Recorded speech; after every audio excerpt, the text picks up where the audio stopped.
Okay, Please. super. So welcome everybody. Thanks everybody for being here today. We only have these 2 times a year where we can discuss freely anything we feel strongly about, to be heard and also to listen, to discover connections that at times may feel non-existent. I am looking forward to discussing our core values to understand and discover from which lens and what lenses we serve our community and how we prioritize our work. During the last strategic planning, rather than divvying up into smaller groups, we collectively discussed one of the 3-year goals. I would like to propose today that instead of focusing on ending on time or early, that we collectively discuss all of the 3-year goals and objectives. I feel that it will move us towards a better understanding of each of our priorities while also hopefully working towards a consensus on the work that lies ahead for all of us. I just want to remind everybody that as we bump into each other today, I ask that we all stay open, breathe when we need to, and ask as many questions as possible. At the end of the day, we share more in common with our love of our community and the neighbors we serve. So on that, what I'd like to do is open it up for any public comments. Anyone in the public have anything they would like to say? Seeing none, I'd like to bring it back. And I believe at this point, I'll turn it over to our city manager. Right. Good job. Great, thank you, Mayor. So you're reading our minds. Yes. As Marilyn and I just talked about a lot of those same points. As you all know, this is 6 of 6. This is the 6th of 6 strategic planning meetings, for these 3-year goals. So we're kind of at the end in a few ways. This normally would have been our time to look at the next 3-year goals anyway. But I think, we also, you guys tell me, I don't know, but I'm assuming that we're going to have at least 1, maybe 2 new council members starting next year. So as you all know, just one new person with new ideas and a new vision can change the whole dynamic. And so this is really, for Jeff and I, this is our last time working with the 5 of you in the current configuration. Potentially, I will have one more maybe, but this is a good opportunity to hear collectively from you all where you see us going and where, what you would like to see the city doing over the next several years, where you see us going, and for you all as a body to put your stamp on the city and, talk about how staff can help support in that and get us there. Marilyn and I were just talking about the fact that we think that it's a good opportunity this time around to not do the breakout groups, but power through the objectives. I sent an email out to you all on Friday saying that, basically what the mayor just said, that I think it would be helpful to focus on core values and the guiding principles, because those are the things that help staff when we're looking at some of the bigger issues like the development of Fort Ord or how we handle operations, the police department, things like that. What are the priorities of the council? Because you represent the priorities of the community. And so then we can always come back to looking at what we're working on day to day, and how does that fit with the overall overarching goals that you all have set before us. So I'd like to spend a little time on that. When we did this 6 months ago, I think I was 6 weeks into my time here.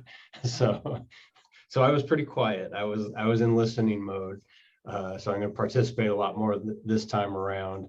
But I was still trying to figure out just what happened 2 months before I got here. And so focusing on what we were going to handle 3 years out was a little tough for me. So this time I would like to have that concentrated focus. So we'll work on the 3-year goals. And then when we get to the objectives, I think you've probably seen over the last 6 months that we've had to kind of change on the fly some of the expectations for the tasks that we put together back then. Just because I didn't have a concept of what I felt like was realistic for us to accomplish, what was already on our plate, all of that. So I'll give, for each of the goals, when we get into the objectives, I'll give kind of an update on where we are with those goals and what are some of the tasks that we as staff are still working on to achieve those goals, so that you can see really what's on our plate, because we have a full plate. And then we can talk about those things. Are those things that we are working on priorities? Are there some other areas that you would like staff to focus on? And then what do we take off the plate? And then going forward with these, with this discussion of values and goals, the way I see this going forward is every time we bring something to the council, then staff should be focusing on how does this help meet one of the goals that we're talking about. Not everything perfectly aligns with a goal. There's other things that just come up that are other, but for the most part, we should be able to put in the staff report and explain to you all at council meetings and to the community how this aligns with the goals that we put before us. And then for the next council, whatever the next council looks like, this is the foundation for them to build on when we do the next strategic planning. So with that, I'm supposed to introduce Marilyn, our facilitator, and Gail. Obviously, they need no introduction. We've known them for years. So I'm just going to turn it over to Marilyn now to get us rolling. Great. Thank you so much. We're delighted to be back. I know that you all have been extremely busy, and as a result, I'm sure that there are some things you didn't get done, and that's all right. We're going to be looking at what you have done and then what you didn't get done, and find out whether or not that's worth carrying forward. But like John said, we talked briefly this morning, and it was interesting, Allison, that you said the same thing. We all should be in groups. I don't think that means we have to go beyond time. I just think that means that everybody has to, in the presentation, realize that there's other people that are also participating, and not get too lengthy about it. But the presentation so far by the two of you have been really good.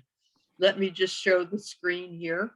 And I don't see anybody else new coming. So I'm just going to go over the agenda here for today, which of course you've seen. And the welcome and public comment, Allison has already done, and the purpose of the workshop, John has completed. We'll next go through the roles of the facilitator, recorder, and group. And though you all know that, the public does not necessarily. So just to say, I'm Marilyn Snyder, the facilitator, and my role is to guide you through the strategic plan. I don't add ideas. I don't evaluate ideas. I am not here as a consultant as to what the city of Delray Oak should do. What I'm here is to make suggestions, such as let's go ahead and do these groups together. I'll make process suggestions for how to move through the agenda, and that you feel you have an updated strategic plan that will take you the next 6 months, really more like 7 or 8 months, since November would be the logical time after election when you would do a new 3-year plan. I'll try to make sure everybody has a chance to participate. When you're on the screen, sometimes somebody wants to say something and I might miss it. But if you can keep muted, and then when you need to speak, let us know. Also, we'll give you breaks. You're going to be relieved about that, aren't you? So a mid-morning break, lunch, and then a break in the afternoon as well. So one of the things I'm going to be doing is guiding you in terms of the time, because one of the things with general discussions over these things, that sometimes that then takes away some time for making objectives, that people feel like, oh, we were just too rushed, and I don't want that to happen. It's my role to make sure everybody does have a chance to participate. So just remember, I don't necessarily call on people in order. Some people are just more verbal than others. So I may come back. I then come back to somebody who's maybe already had a lot to say. Gail Savoy, is the recorder. And Gail, will you go over your role, please? Okay, well, you've seen me work before, and what I basically do is create the record as the meeting progresses. So you will see me building your objectives. And the one thing I ask is that if I spell something incorrectly or I don't get your acronyms straight, don't hesitate to correct me on the spot. And I'll be able to send that record to your city within about 20 minutes of finishing the meeting today. So that's pretty much what I'll be doing for you. Thank you, Gail. Mhm. And of course, the most important is the role of the group, or we wouldn't be here at all. So just remember, be open, be honest, freely share your ideas, but recognize that this process is different than going to an election. In other words, instead of majority rules, it's consensus. And that means general agreement or support. It isn't always anonymity, but most of the time is.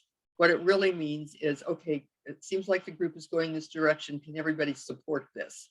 So, and it's really about team building. I'm convinced, I know that I've done League of California Cities training in the past, and it's reminding people you are suddenly a group that becomes a team. You're either a collection of individuals in which everybody goes their own direction, or you're a team saying, you know, we are here to serve the city, and here's what we think is needed the most, based on us getting that input. So as a group, I will be asking you about, now, can you support this? It may not be your favorite idea. But the whole idea is to walk out and feel like the plan belongs to you collectively.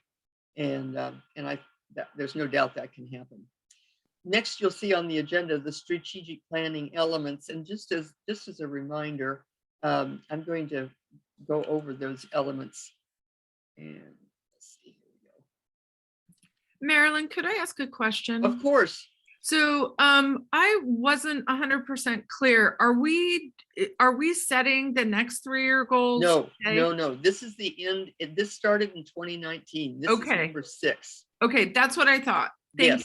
Yes. Thank you. No, that's And so the we're reason. not discussing changing of the mission or the vision. Oh, or no, anything like no. And Okay. in fact, it would surprise me. I've worked, well, there's one city up in Northern California that I've been with 21 years.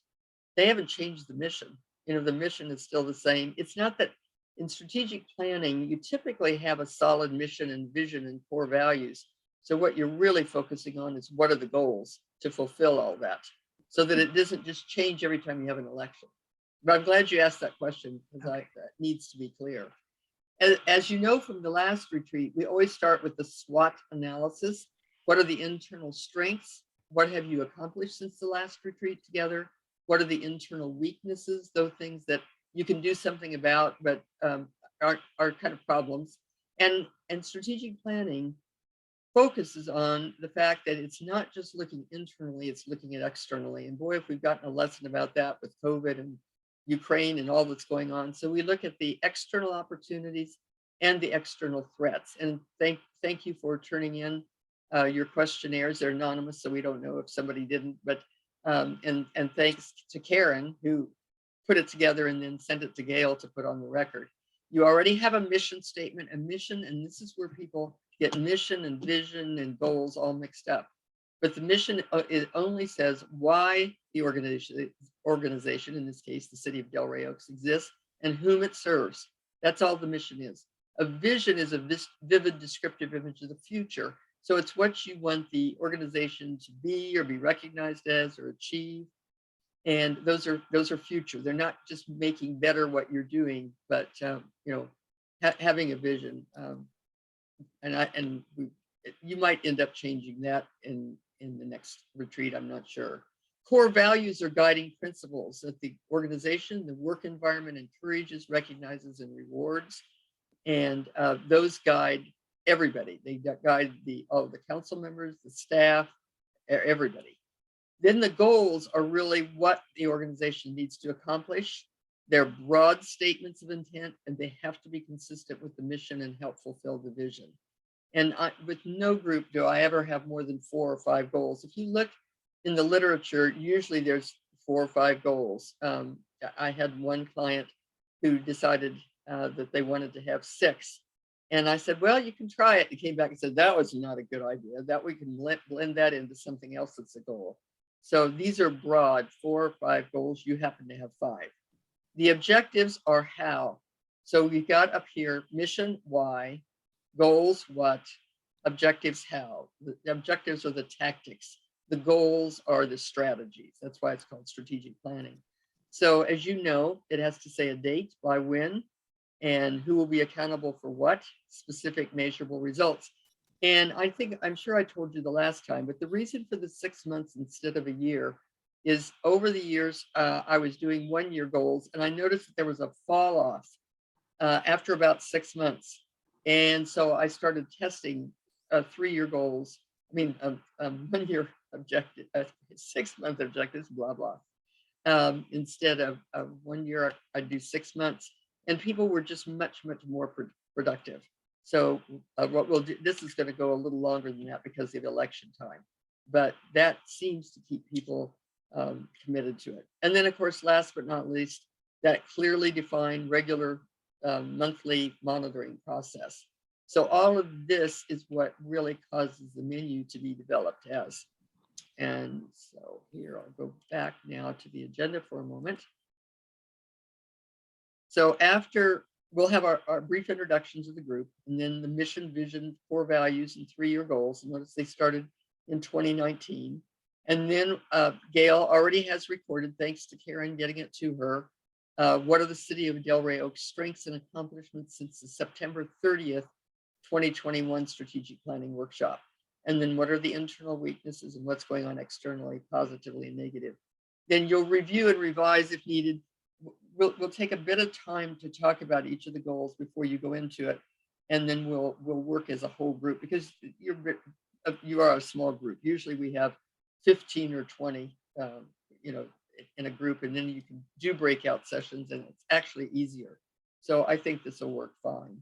And then identify 6-month strategic objectives, by when, who's going to do what, next steps, follow up, summary, workshop, and closing remarks.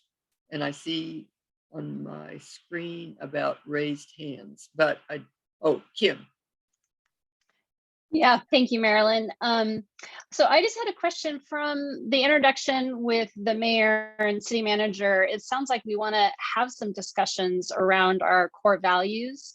I know typically you probably don't change those within. No, we will be. No, we will be. Okay, yeah, okay. So I'm sorry, I should have said that. But, okay. yeah, Thank you. And then in terms of the SWOT analysis, can we have some discussion on those topics as well? I don't recommend that, because people, for one thing, people don't want to feel like they have to defend what they said, or it just takes up time. What it does is let you know what people's perceptions are. You can kind of see where there are some patterns of things keep coming up, but it's not an advantage to discuss that. What you want to do is go from getting that information and saying, okay, that information is to help us move forward with our goals and objectives.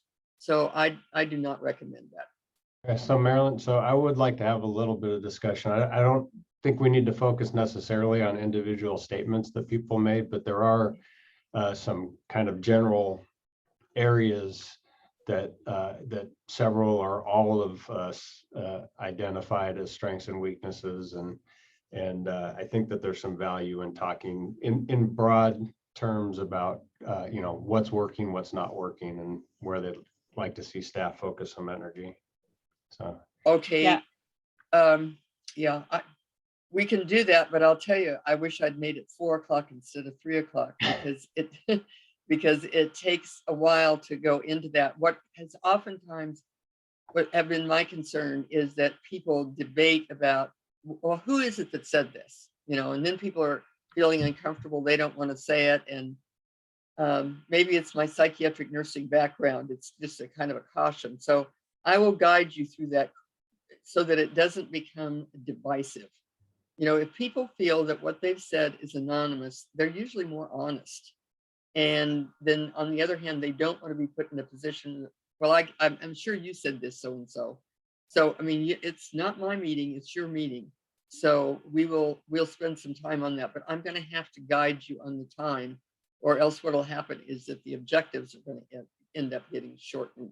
Okay, well, by I that. think in the interest of time, why don't we go ahead and start to dive into some of that stuff, because I think we're all pretty comfortable with the agenda and how the agenda works. So if we could, Yeah, I was already through with Okay. this, but I am going to do a brief introduction.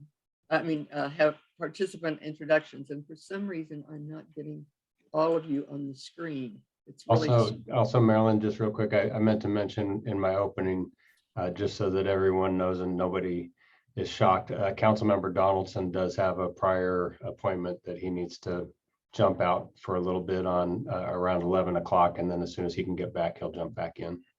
okay. All right, and like I say, I'm only seeing 4 of you, so I'm.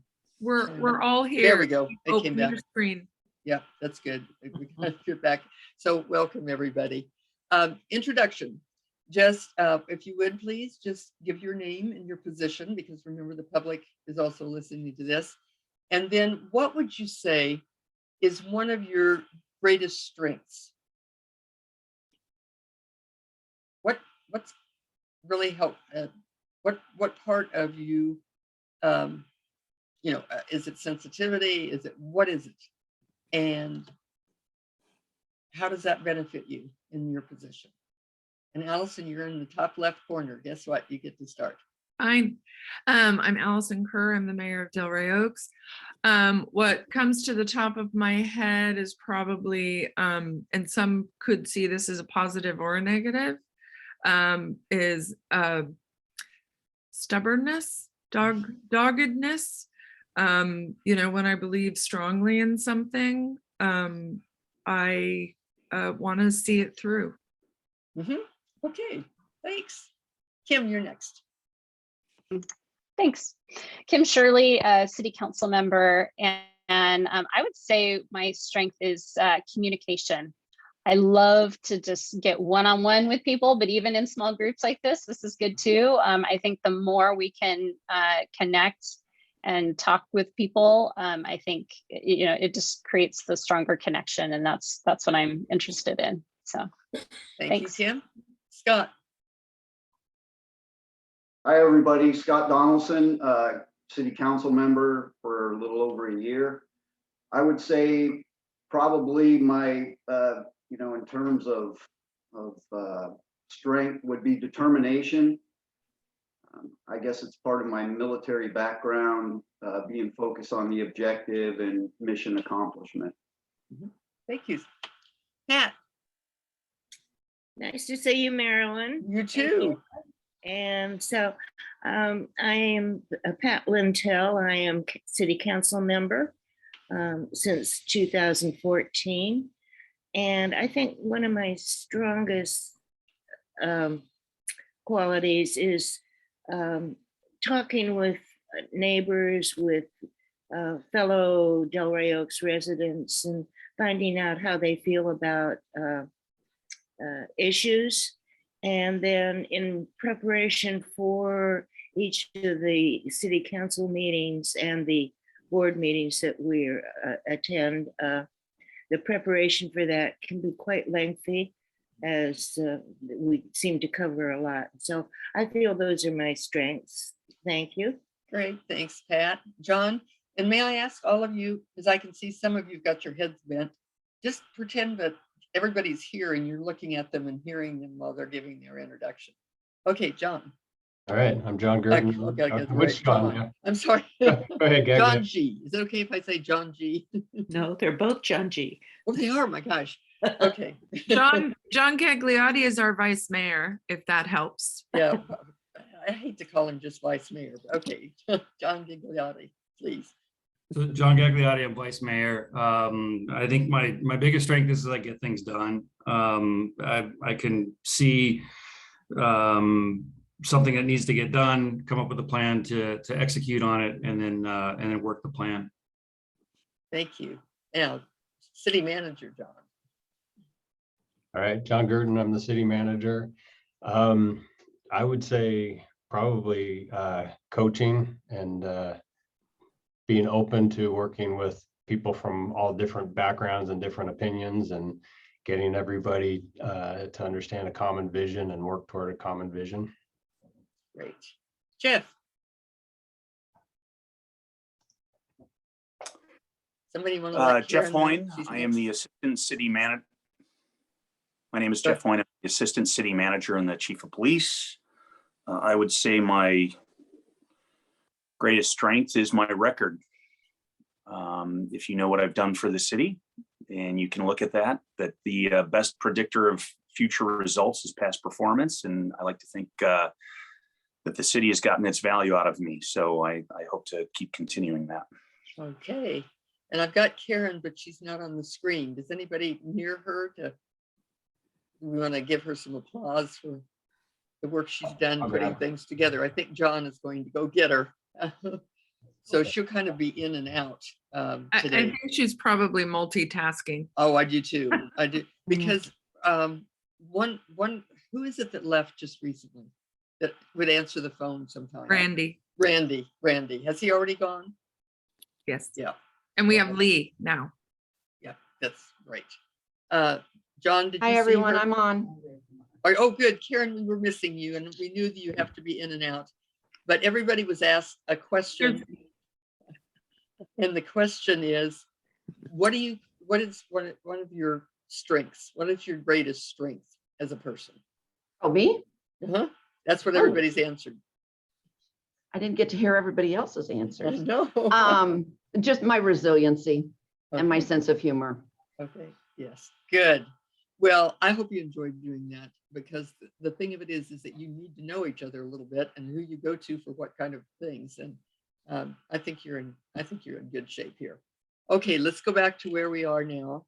And so you'll see on the screen, we're going to be doing all of this area right now. This is input, but we're going to, after the core values, we're going to go ahead and talk a bit about that and then go through. So Gail, you've got the screen. Okay.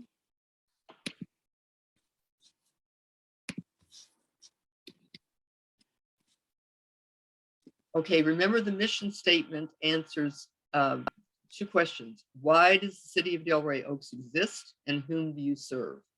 The mission of the city of Delray Oaks is to provide quality municipal services to those who live, work, and visit our safe small town in the Sun Belt of the Monterey Peninsula. Your vision: Delray Oaks will be a unified city with interconnected, welcoming, and thriving neighborhoods, parks, and a vibrant downtown. And then your core values. And when these values, I can't remember, there's probably 20 or 25 that you then came to consensus, the group that did this in whatever year. And so they're not supposed to be in priority order. They're all of value. And the typical number is between 5 and 7. And if you look at the literature, it's amazing. It's tend not to get more than 7, because then it just becomes a laundry list.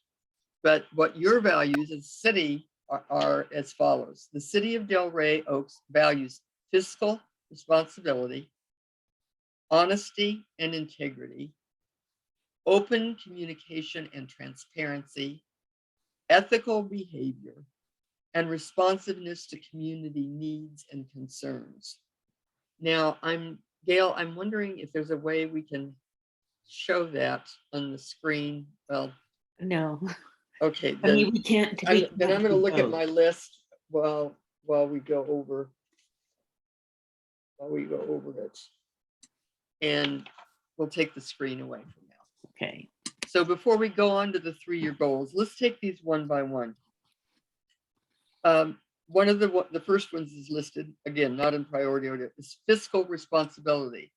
What does that mean to all of you in terms of your responsibilities to the city of Delray Oaks? Let's just have a brief discussion.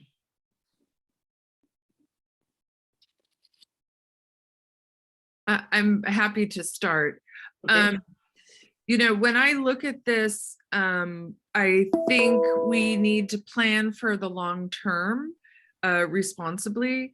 What I would love to see is the inclusion of sustainability in that, not only from the stereotypical environmental aspect, but also our financial decisions and the community well-being. So, for me, they all tie together, right? By purchasing more solar panels, it helps the city in the long run, it helps the well-being, and it also helps the environment. So I would love to see sustainability either added or part of this discussion that we can draw upon when we continue to make decisions, fiscal decisions. Okay, thank you, Allison. Anybody want to make any comments? Okay, let's look at the next one. Actually, Honesty- Marilyn, sorry, I'm sorry, Jeff. No, that's okay. I just think we need a few seconds because there's a gap between when we can unmute and stuff like that. So. Oh, okay. I apologize. Thank you for that. So I run the biggest department in the city with the most expenditures. Right. And one of the things I think we need to think about with sustainability is sustaining the talent and quality of staff that we have. And that leads into pay issues. And I think that's got to be a very serious discussion right now. We have a gap of about 30 to 50% pay differential between our staff in the police department and the rest of the peninsula cities. And we don't want 30 to 50% raises. We need to keep the good staff that we have. And I think that's a big issue that we need to address pretty soon, because we are the biggest department, we are the biggest cost, and we're falling behind. And we have great officers, Yaneli Cuevas and Jeff Andoy and Roger Guzman, the things that these guys are doing for the city. I think that needs to fold into that sustainability and fiscal responsibility, because we're responsible for them and their families as well. So, I hate to be a department head and always ask for more money and more money and more money, but it's something the city needs to consider seriously. And I hope that we do. Thank you, Jeff. Anybody else? I guess for me, I'm just wondering, I want to make sure we don't lose. I mean, I think the fiscal responsibility is obviously super important. And so with sustainability, we could be talking about lots of different things in terms of fiscally and, personnel and things like that. I want to make sure we have a statement that doesn't get lost, I guess, when you add sustainability in there. And so I don't know if we need to have sustainability as a separate value. So we know what we're talking about, or if we, or if we want to add it to the fiscal portion. That's something to discuss, and I'm flexible with it. I just wanted to kind of throw that out there, because I think if we are talking about our future long term, again, that can look different in different categories. Maybe we want to make sustainability a specific value on its own. Thank you, Kim. Anybody else want to make a comment before we look at the next one? Yes, I would like to, Marilyn. Okay. I agree that we need to think about raises for the police department, and there are many things that the residents are desiring.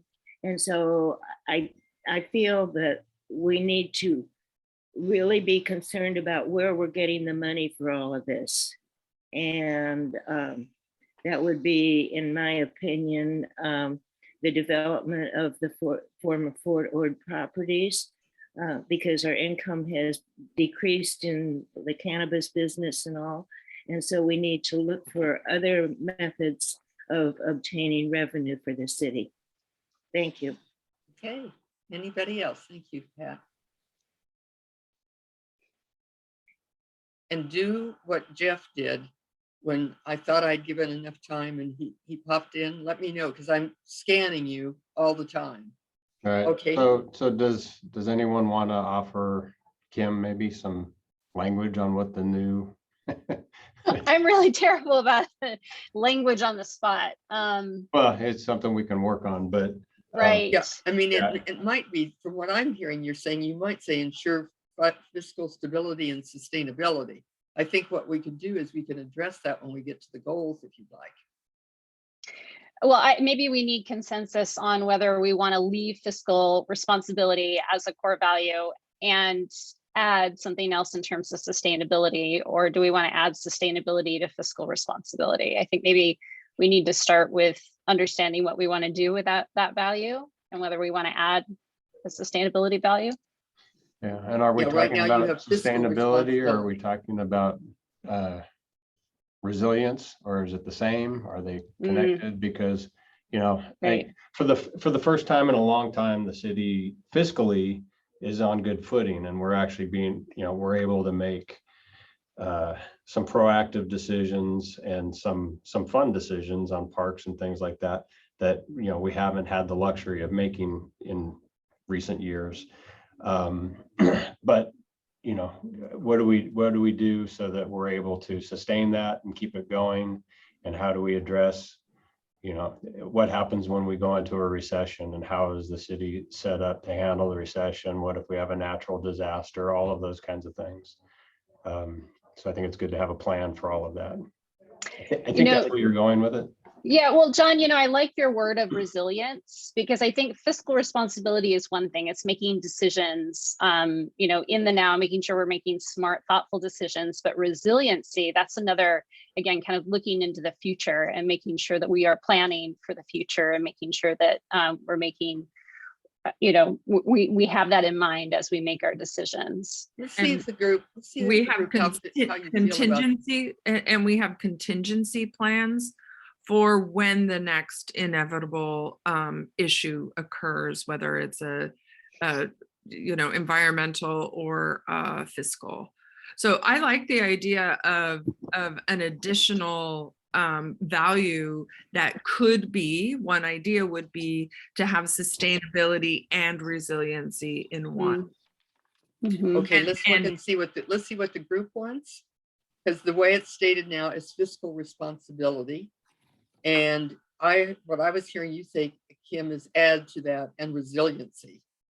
Or I'm fine with what Allison's talked about too, having a separate value where we talk about sustainability and resiliency for our city. Let's get some feedback from the rest of the group. You want to change your core value? Or add Expand one. it? Right. Or add one. Yeah. or add one. I would just say that sustainability is different than resilience. I mean, I've done college work and written papers on resilience, and there's 4 pillars to that. It's robustness, redundancy, resourcefulness, and rapidity. And it's how a city responds, or an organization responds to a natural disaster or things like that. So I would separate those two if we do something. And I think resilience is probably a good core value for a city, especially a small one that, I mean, for 70 years, we've been fighting to be a great little city. But I would separate those out and look at it a little deeper as far as resilience versus the other one. Okay, let me get some direction from the group. Do you want to have an additional core value or tie it into fiscal responsibility? This is your meeting. You decide. There needs to be consensus though. And so it may mean that it may not be your favorite idea, but you can support it. That's what consensus is all about. So just Go real ahead, quick, Scott. I think sustainability and resilience, I mean, it becomes a part of really everything we do. I don't know if we necessarily need it to be a standalone piece, because like I said, it's interconnected. So that's kind of my input on it. Okay, other ideas? Somebody who hasn't said anything? Yeah, I'm in yet? agreement. I was trying to think of exactly what Councilmember Donaldson just said. I mean, I think sustainability is something that weaves itself through every single one of those core values.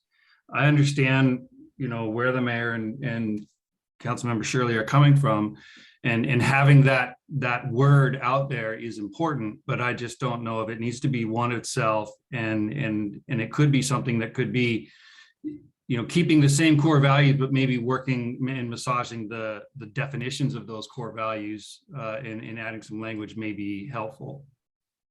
Okay, other comments? Because we still have, other core values to go through. So I don't want to rush you. On the other hand, I want to be sure we got time enough to get through all of them, as well as the goals and objectives.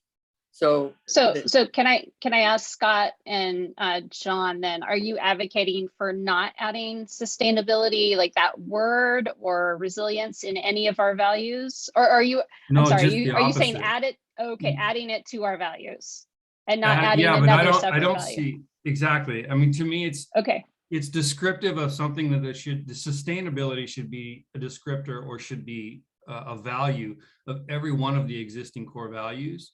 And I do think it's important to use that word. I don't Okay. know if it stands on its own. I don't see where, I mean, because if it does stand on its own, I could see where that's going to be a lightning rod. I mean, I've been in this long enough and use that word in my own work. And when you start saying sustainability, people have very different, Right. definitions of what that means. so how you're do saying, how do we weave it through? You know, it seems like it's important to state it somewhere.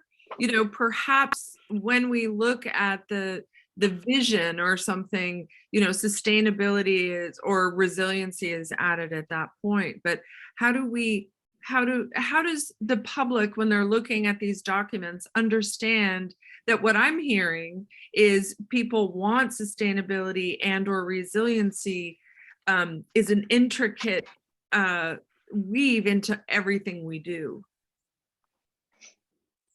I mean, I think you're saying it right there.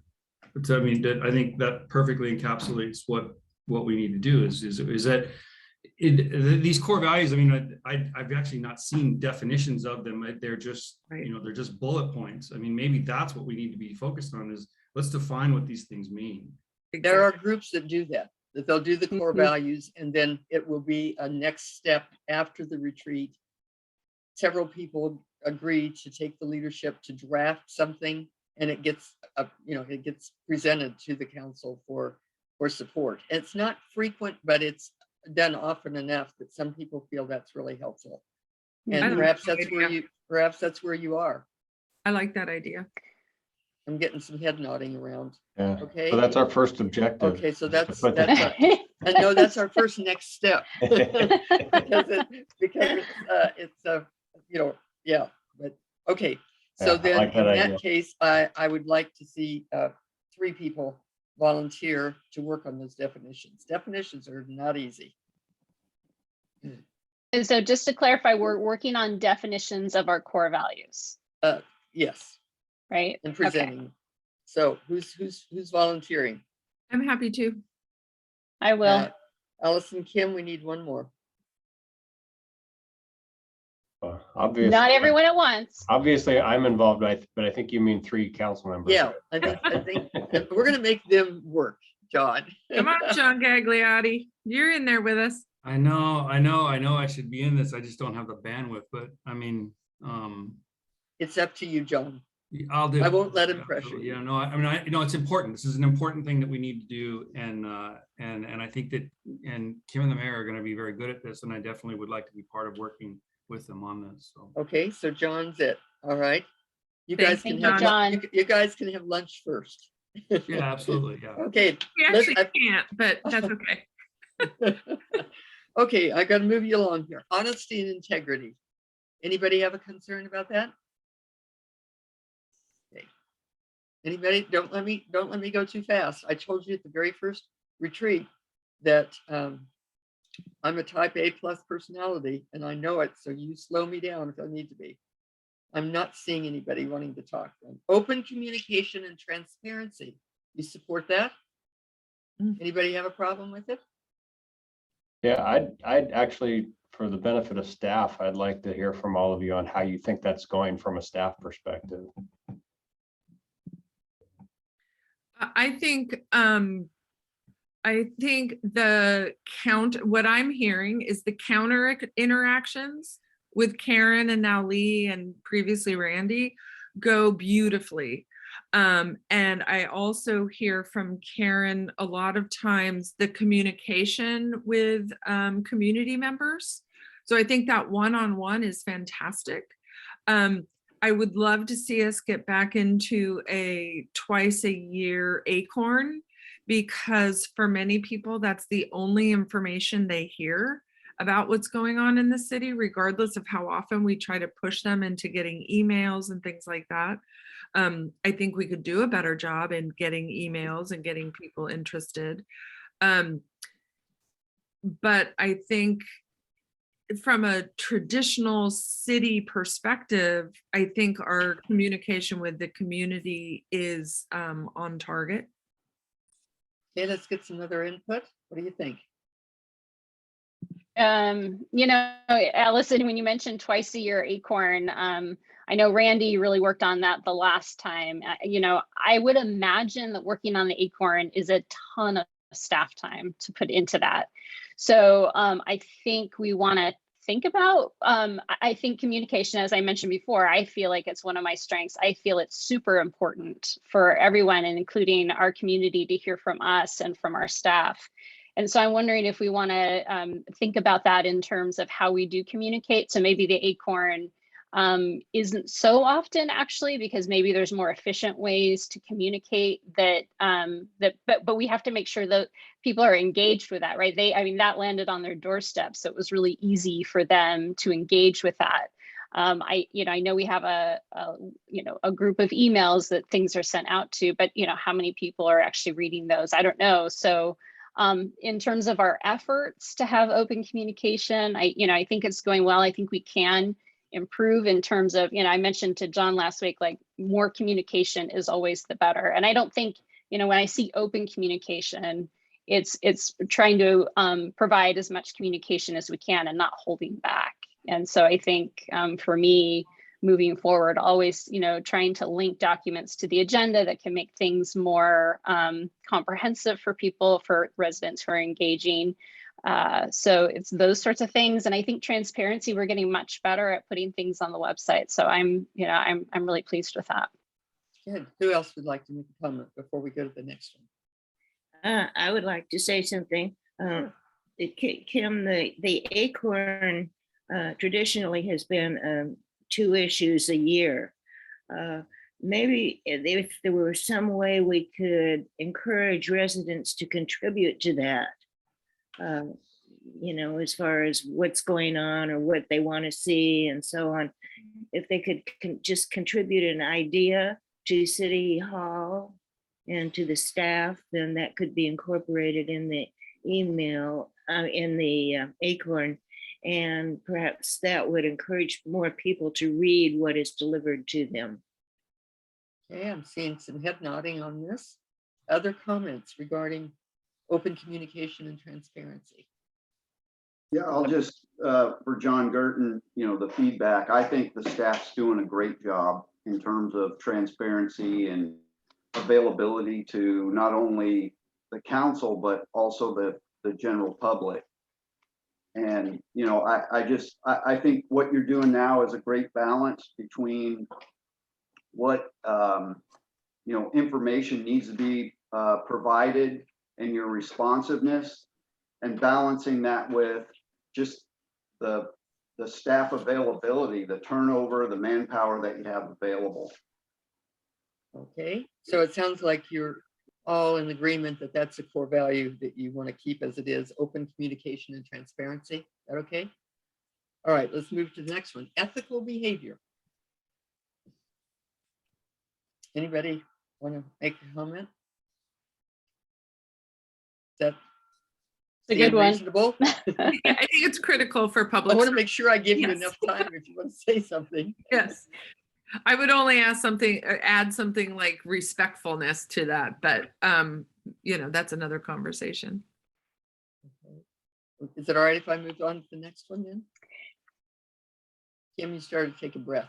Well, yeah, because I want to make, are those the, so we just have the 4 values, or we have one more, right? Yeah, you have 1, Okay. 2, 3, 4, 5. Okay, yeah, go ahead. Okay, so the next one is responsiveness to community needs and concerns. Anybody think that needs to be changed? Okay. I would like to add another value if we can have that discussion.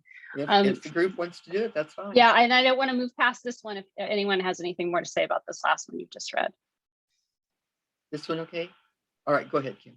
Okay, I just feel that, for me, one of the things I came into city government thinking about was equity. And especially since I came in, we were elected during the pandemic, during George Floyd, like we've had a lot of sort of social turmoil in these past couple of years. And I think as we move forward, I'd like to see our city really look at a value in terms of embracing diversity and inclusiveness. Because I think I do think we have a city that is very diverse. It's not as diverse as some of our neighbors, but I think if we can announce that as one of our core values, I think that could be very meaningful to a lot of people within our community. And I think it also kind of brings us up to, modern times a little bit, in the fact that we would have discussed that and then brought that forward as a value. And I think having that as a value can help make future discussions a little bit, easier for us to have if we can all agree, kind of come to a consensus on that. So you would say diversity and Inclusiveness. inclusion. Yes. Okay. Let's get a response to that. Is that important? Regardless of if it goes on as a core value, I'd like to point to our police department. 3/4 of our command staff and leadership team are minorities. We have close to 75% minority employment. We're hiring back our first female officer, Beatrice Pareda, if you remember her. We have 2 Latinas. We have 2 Latino supervisors. We have a Vietnamese supervisor. We have several minorities on our reserves. I think that's an example of how the city is actually doing, especially with hiring and promoting people. So I'd like to point that out because they do a great job. Oh, I okay. Thank you. totally agree with you, Jeff. I think you've done a great job, and it's nice to see that in the city. I would also agree that I think this is important. I think we do have a diverse population, and for me, making sure everyone feels as though they are represented at the city level is important.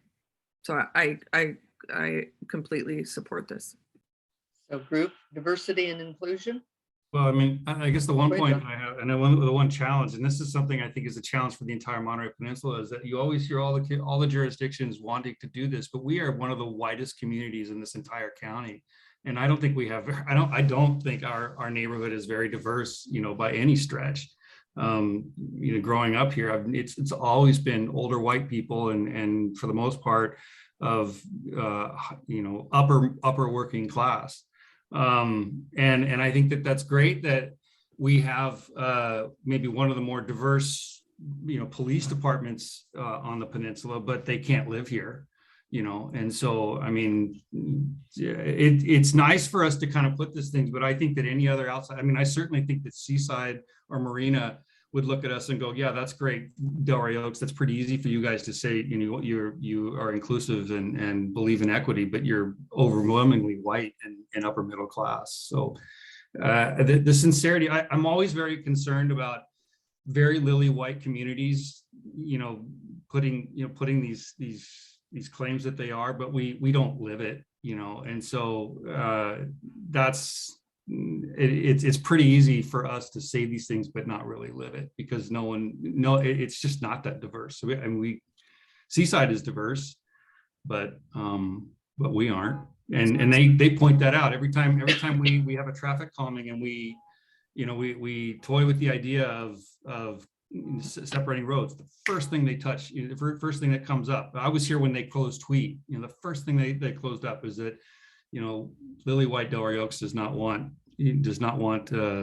diverse Seaside, coloring their community. So I think it's important. I think that we show it. We show it in the people we employ, but our community doesn't represent that. So.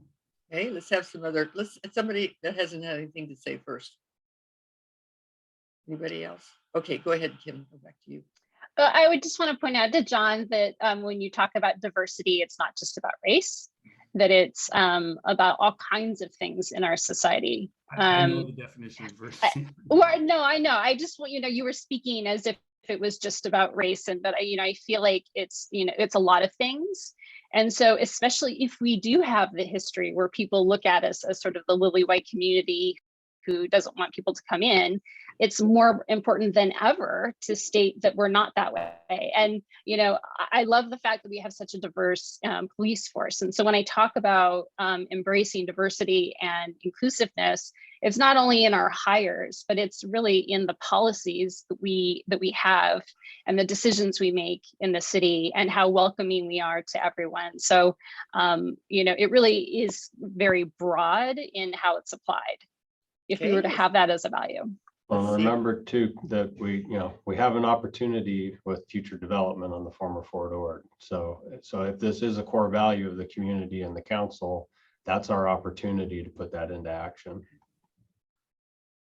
I would also argue that, tying to what Kim said, we have an LGBTQ community that, until just recently has not been recognized.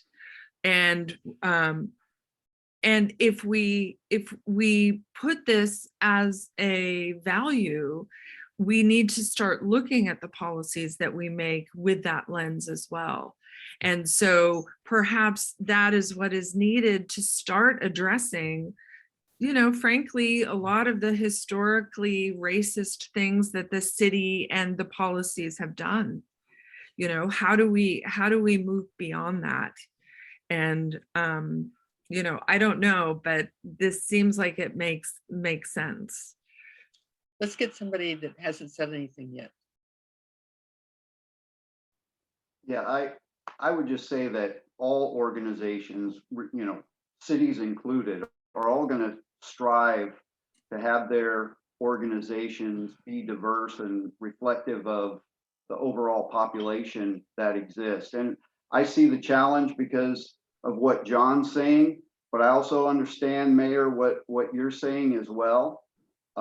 So, in a lot of ways, you want not only the leadership in the organization to be reflective of those who are part of the community or part of the organization, but I understand the difficulty that's associated with that. And, some of the things that John discussed is difficult, but that doesn't mean that you can't start moving in a direction where you strive or you create goals to get to that point. Kind of the points that Jeff Hoyne was making as well. The type of police department that he has. When you hear the word diversity, what comes to your mind immediately?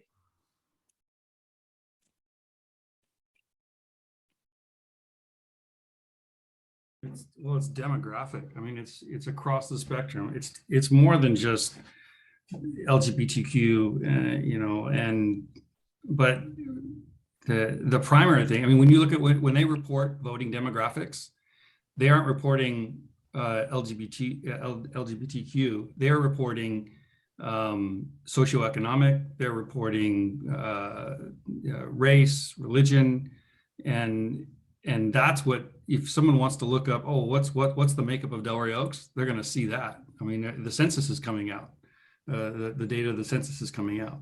Well, that committee that is working on core values would have to define diversity and inclusion if that's what you choose. Yeah. Is diversity only race? No, I'm not saying that. I'm just saying. No, I'm just asking you to reflect on it. When what's reported, and I think when is demographics. It's who's living here. Having a little bit of political experience now, and I won't say anything else. I also think it's diversity of thought and that's what I was trying to get at. Letting people speak their mind hearing their opinions respectfully and being okay with different opinions and not, so, and I just say that as a neophyte, so. Can we have Jeff on the committee too? Sure. He's Jeff. got plenty of time, I'm Oh, yeah, sure. that's right. He doesn't have anything to do. No. Okay, you'd be on Mayor, that committee? I would, Well, first of I all, would be Bruce, honored. do you want diversity and inclusion? Wait. I'd be honored to help out with that. I think it's super important. I mean, we'll leave it to your boss to let us know, but I It's like very- the idea of having someone that is doing active work in diversity to be on this as well. Yeah, Yeah. I liked your view, Jeff. Thank you. That Yeah, was good. Jeff Okay, and I are now, a good remember, team. here's where we There's- go to consensus. Yeah, It there's may very not be little that your I'm favorite involved in. idea, That's not But you involved. don't walk out the door and say, I went along because I had to. If you're not comfortable with it, it's really important that you speak up. Pat, can you share your thoughts? Yes, I agree with John, council member, in that we are a white community. Much of that is because people can't afford to buy homes here or to rent homes. They have to go to other communities where the prices are a little bit less than Delray Oaks. But as John, city manager, mentioned, we can choose to change that in any proposal in the development of the form of Fort Ord. Thank you. Okay, Thanks, Pat. anybody else? Okay, does Gail write that down? Diversity and inclusion, recognizing that that has to be defined. You have to agree on the definition.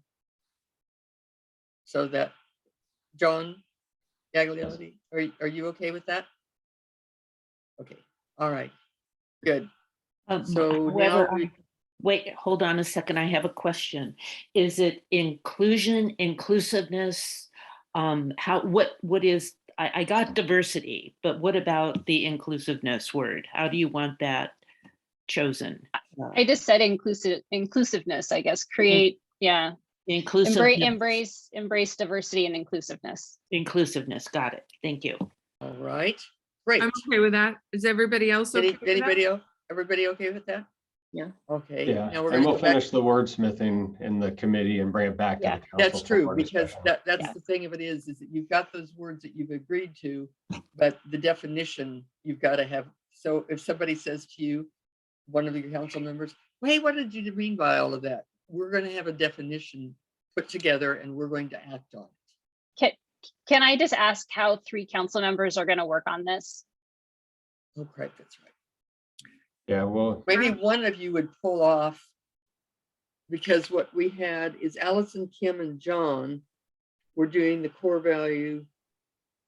I'm sorry, the sign definitions. committee is coming back to me and it's Yeah. haunting me. Yeah, no.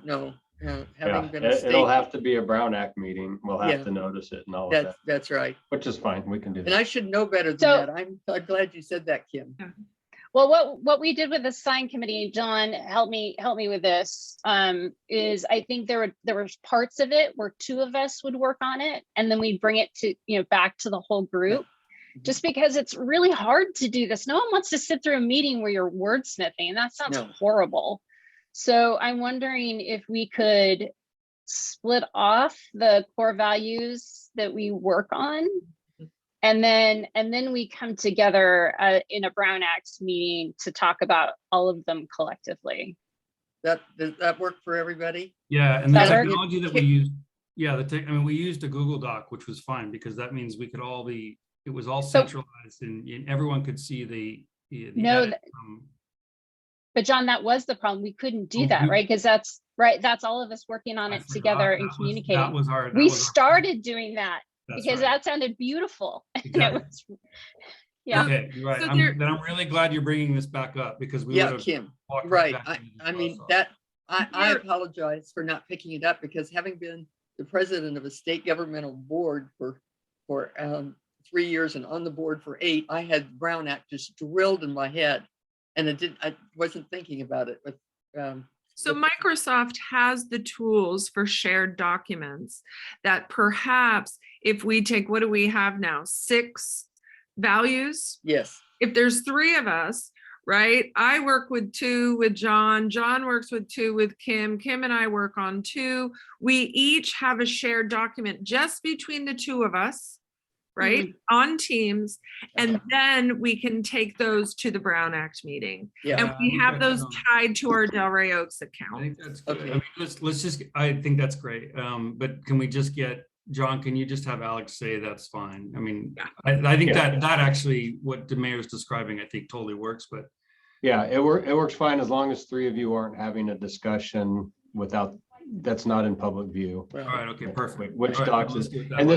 this is an example of how a law that was written in 1971 and hasn't been Right. updated since hasn't kept up with the times. Exactly right, exactly right. Okay, let's look at the screen as to where we are. Okay, so what we're going to do now is just read the 3-year goals. We're not going to talk about the goals at this point. We're going to come down here to talk about the goals. So what we're looking at are the questionnaires regarding what are the strengths and accomplishments of Delray Oaks since the September 30th meeting, and then the weaknesses, and then external factors that will or might have an impact in the coming year. We were just ending up the end of this year. So what I'm going to do is have Gail take the screen back. Oh, Gail. That was a good discussion. Thank you, Marilyn and John, and all of us for having that discussion. I got a lot out of it. Thank you. Good. Me too. Thank you. Okay, we're at 3-year goals, and we'll be looking at these the rest of the day. And so we'll discuss these when we get to goals on the agenda a little later. And the 3 goals that you had from 2019 to 2022, they're not in priority order. Ensure fiscal stability, update the city's general plan beginning with the housing element, develop city-owned properties sustainably with public input, enhance the city's effectiveness and efficiency, and review and revise the municipal code. So we'll be coming back to that after we get through going through the SWOT analysis. As you know, but the public that's listening doesn't, everyone here had shared with them a questionnaire asking about the strengths and accomplishments and the weaknesses and external factors. And what we're going to do now is go through the list called the strengths and accomplishments of the city of Delray Oaks since the September 30th, 2021 strategic planning workshop. For everyone to know, these were brainstormed perceptions. There was no voting, nothing. It was what were people's perceptions. They were anonymous by design so that people felt really clear about being able to say what they thought. Now, you all can see this. I don't know whether, what I'll probably do is what I've done other times. I'll just call on one of you for each one of these 4. And if you can read it out loud, then the public, and I don't know whether you even know if the public is on, but they could hear it, or else this record, of course, is available to them. It's a public document. So let's go ahead. Kim, I'm looking at you on the screen. I don't see everybody. Would you just read out loud this group, and you'll see a dot at the end, and then that's when I'll ask, what additions do you have or any comments that need to be? Would you do that? Okay. And then just So you just want me to read it. read the entire list? Yeah, and just leave the heading and then the items for just Okay, this so- question. Okay, strengths and the accomplishments of the city of Delray Oaks since September 30th, 2021 strategic planning workshop. First one, clean audit, budget cleanup and anticipated surplus, best financial shape in the history of city, success of grants, new park equipment with ADA access, Parks and Recreation Committee, 4TAG, staff retention, Lee joining the team, adaptability of staff and willingness to expand their knowledge, broadening staff expertise and capabilities, Ron obtaining his certification designations, city records organization, great city staff, hired great city manager, shorter meeting length, green waste contract, passed ADU and sign ordinances, passed flag policy, monthly finance meetings, quality PD solving big cases, city manager's focus on efficiency and transparency measures, city manager's recognition of all community groups, city manager's finding his groove, increased community involvement due to Zoom, MDTs for PD and safe technology for hybrid meetings, strategic use of ARPA funds, great attitudes and working hard in the police department, bringing Officer Breda back as reserve, work in Portola Walkway. Thank you, Kim. Now, before we discuss it, I always like to ask, is there anything that when you heard this, you thought, oh, I should have said such and so? So that dot that you see on the screen with a blank is with Gail ready to write in if there's anything that has come to mind that really did not get reflected in the list.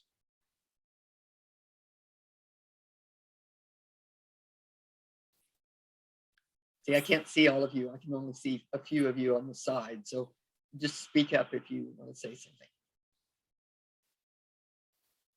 Okay, what comments do you want to have? What discussion do you want to have about these strengths and accomplishments? Well, it seems to me like, generally speaking, we're all in kind of agreement on three areas at least. You know, in terms of getting the city, we've made a lot of progress. You all have made a lot of progress getting the city on good financial footing, getting in a good team of staff, and you know, working hard to develop the staff and help them feel appreciated and fulfilled in their job so that they stay.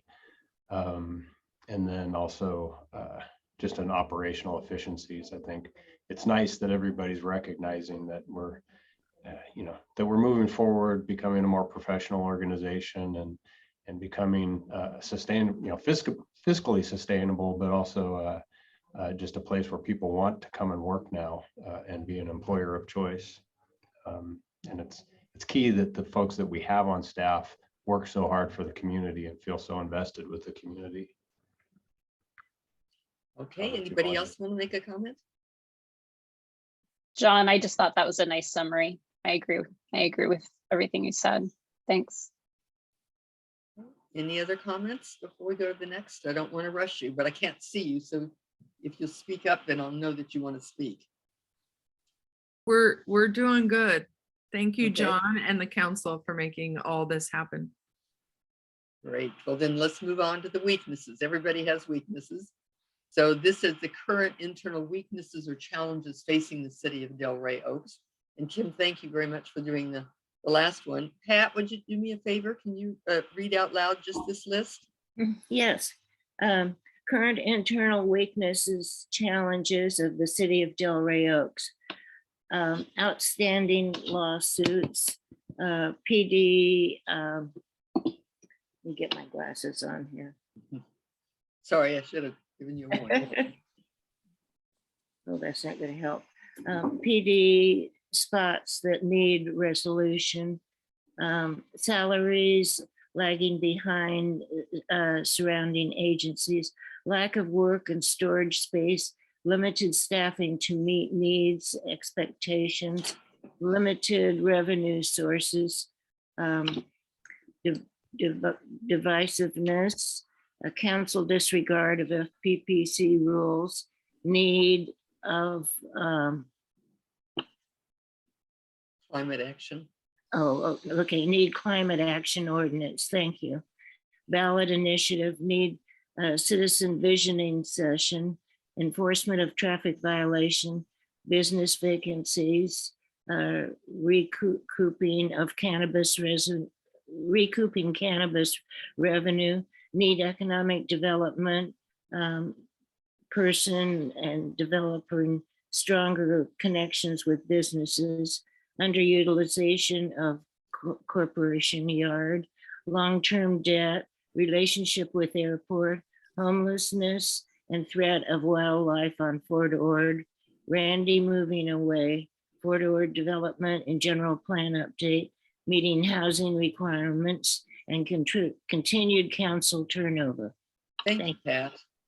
What additions does anybody have for this? These are within your control that you can do something about. Is there anything else that needs to be mentioned? I Go had ahead, one. Alice. I have one that I did offer. I'd like to see, or a challenge would be a new discussion about a new RFP for four-door development. It's been many years. So how would you state that as a problem? The need for, I mean, I would be fine to have a discussion about it, but the need, okay, need for RFP for four-door development. Okay, thank you. Thank you. Anybody else have an addition?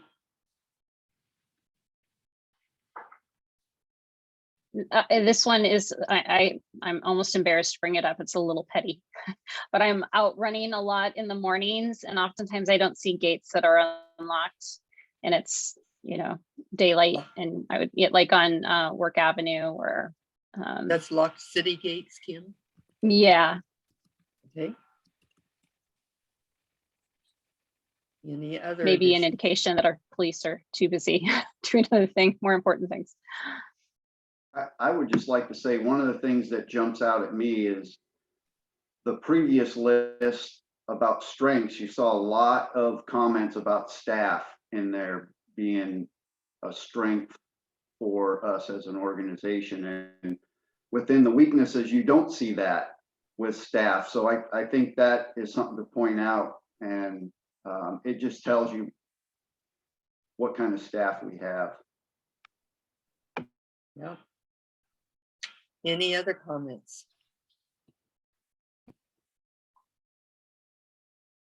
Okay, am I missing, since part of you are under this screen, if I'm missing somebody, just call out your name.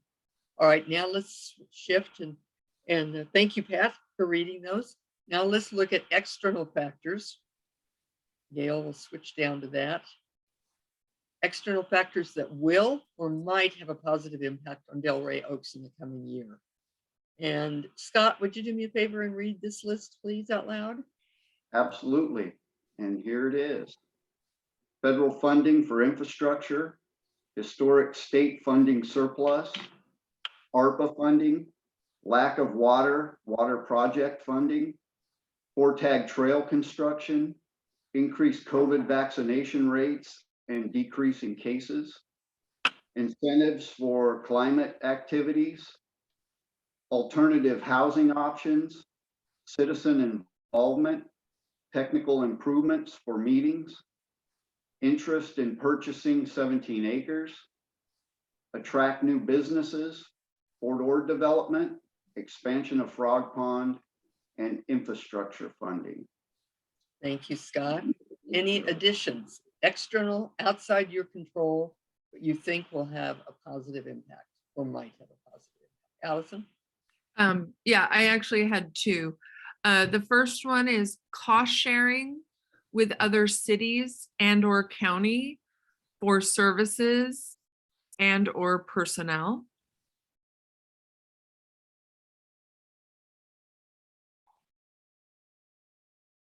That's plenty. The other one I can let go of. Well, you don't have to.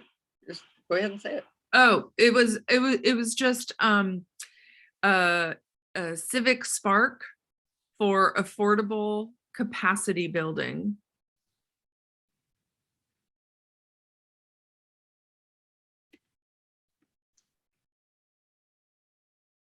Anybody else want to add some before I ask what comments you want to make? I have one, Marilyn. Go ahead, John. Yeah, so, you know, we've got some other new city managers in our sister agencies, our bordering towns, and I've definitely seen an uptick in willingness to partner on projects and share staff Good. and resources and things. Okay, I shouldn't comment, but. that's Amen. good. Okay, Great to others? hear. Anybody want to add anything else? Okay, what comments, if any, does anybody want to make about this list?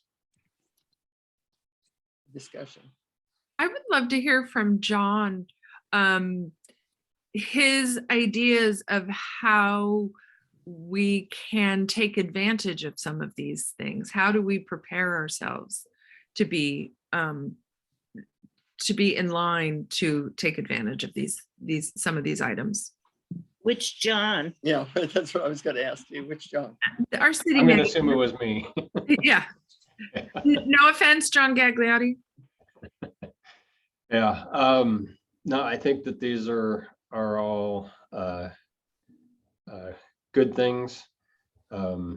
You know, they're kind of building on the strengths and accomplishments that we had before, where a lot of that was focused on what we've done internally.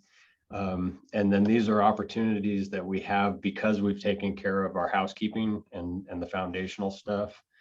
But a lot of it is working with the other cities and some of our other sister agencies, especially relative to some of this infrastructure funding and just some of the generational opportunities that we're going to have over the next year or two with some of the money that's coming. You know, we're all working together rather than, well, not all of us. Many of us are working together to talk about how this money is going to help us regionally and keeping us all focused on, you know, where things are going and, you know, helping, especially Jeff and I, stay on top of things that might otherwise slip our radar. I think also kind of retooling how we utilize and how we work with our consultants and being a little less reactionary and have our consultants work with us on a proactive standpoint, and starting to have like our planning consultant, our city attorney, our city engineer see their roles more as they would be if they were a department head in another city. And so helping me specifically by keeping their fingers on the pulse of what's happening regionally and what's happening at the state level and national level, so that folks who like me, who don't necessarily have the network or the expertise in every area, there's information coming in and things that they're privy to that I want them to be focused on for Delray Oaks, and actually reaching out to us and saying, hey, are you aware of this? Have you been paying attention? So I think talking to them about thinking about their role, not just as staff, but as a department head type role. And hey, I need you to help me keep, you know, manage this and keep your eyes out for Delray Oaks. I think that's already starting to pay dividends for us. I think you saw that a little bit at the housing element discussion last week. Okay, other comments before we go to external factors that will or might have a negative impact?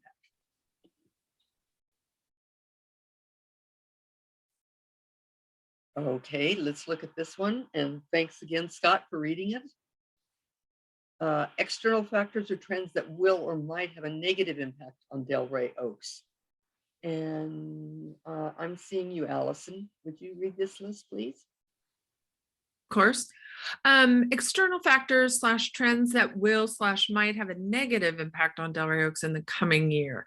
New strains of COVID, climate change, wildfires, drought, airport road, fewer grants, extremism in politics, crime, homelessness, cyber attack, Measure B unless it's defeated, opposition to development, cannabis tax decline, poor economic outlook / stock market decline, current world issues, i.e. Russia, Ukraine, China, Iran, etc., increase of tensions between political parties, lawsuits, cost of home building, supply chain delays, and business move away from brick and mortar.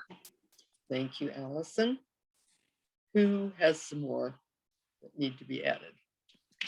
We might add inflation in general. Okay.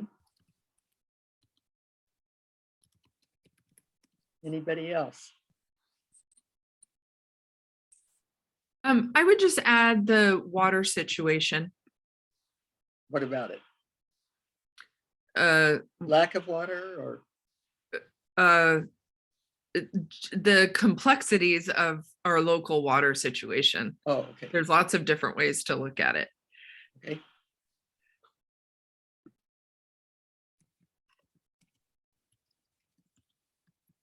Anybody else want to add something? something that bothers me is just continued unfunded mandates from the state. Oh, yeah, okay. Anything else? It's a hard list to read, isn't it? It sort of goes from being up to, wow, there's a lot going on here. Yeah, All right, It's back any to the other- resiliency discussion, because that's what prepares us to deal with these things. That, yeah, true. Okay, I'll take the screen back. Gail, please. And what we're going to look at is all that you have already accomplished. So we've gotten clear through all the way down here. And this is a time to take a break. I usually give you a break between 10:15 and 10:30, so you're right on target. And if you would take, let's see, what do I have for my watch? I have 10:25. So why don't you come back at 11:15, all right? And if you could be prompt, we'll start right away looking at the 3-year goals and getting into the objectives. So you're doing great. You're right on time. Thanks for the good discussion. We'll see you at 11:15. See you then.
How you doing, Pat? Good, thanks. How are you? I'm fine. Nice to see you. Thank you. How's your back doing? It's better. It's better. So I'm thankful for that. I'm sure it will be with you for a long, long Yeah, time. yeah.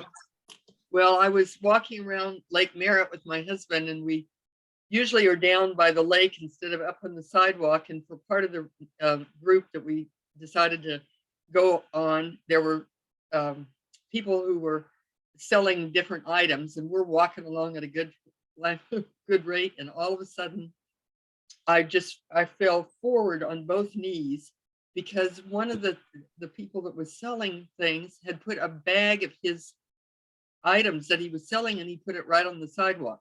Oh, So no. so that kind of didn't help it getting healed as fast. But thank you for asking. I think it's going well. I was glad to see you here today. Thank you. Glad to be here. I always enjoy these sessions. It's the only time of the year where we really can all get together and discuss and bring up points, Yeah, that's true. as a unit. And so I really look forward to them.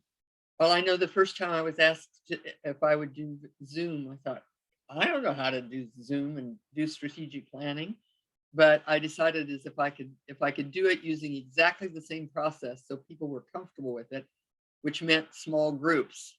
So fortunately, Zoom, has breakout sessions, and it works well. I'm sure having to do a lot less flying and hotel stay and eating dinners Right. out.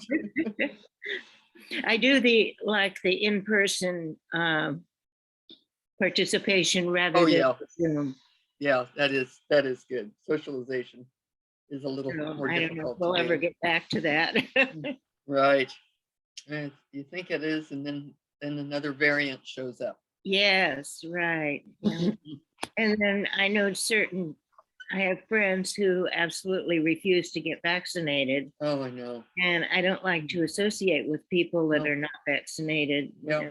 So, Well, I had a birthday party for my husband, and it was a near neighbor, been a friend for a long time, and her husband had died. So I, of course, invited them, and then I get a text from her saying, Marilyn, Rob, her son, wonders if you know we're not vaccinated. And I thought, oh, no. Well, fortunately, the club did not allow people to come that weren't vaccinated. So I didn't have to, Oh. say, no, I don't want you to come. But I was just shocked. So it does impact a lot of people in a lot of situations. yes, right. Pat, are you in line to get the next vaccine or the booster? Well, I've had one booster, and I was going to ask my doctor if I should take a second booster. Yeah. My Yep. father, who is 90, he's up in Oregon. He is getting his on Thursday. Oh, good for him. Yeah. Well, and everybody so- over 50 now, they can have it. Yeah. So Go to your nearest CVS, which is where my husband and I got our booster, the first Yeah. one. we know somebody in town that has it, whose wife and himself caught it. So Oh, it's as much as we want it to go away, no, it isn't. So no. thank God it was less, significantly less, and he's on his way to recovery, but Yeah, it's scary. stuff. I It's have a scary. friend who had it, and she got the long COVID. And Oh, so Oh. it's been over a year, and she still has days where she has absolutely no energy. She never knows what she's able to do. does she Oh, have good that's- health care or access to a good doctor? Yes, she does. Good, Yeah. good. Thank God for that. Yeah. Right, yeah. Was she vaccinated? She caught it before the vaccinations were available. Oh. And yes, she has been vaccinated since then. Oh, I'm sorry. But she Yeah. says if she does the laundry one day, that's about all she can accomplish. Gee, I'm is I'm hard. sorry to hear that. And I've heard that more women get the long COVID than men. I don't know if that's a true fact or not. We are, I don't know, more complicated. I think we're, Now, John may not agree with that. our bodies, Let's not have a little division. our I bodies have no comment. are different.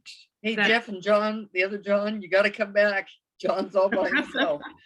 Let's just start. Okay. Yeah, Well, and Councilmember I'm Donaldson. here, I'm here, I'm just still eating. Okay, You can eat. So Yeah, my it's okay camera will if be you want off to eat for a in front couple of of us. We minutes. don't mind.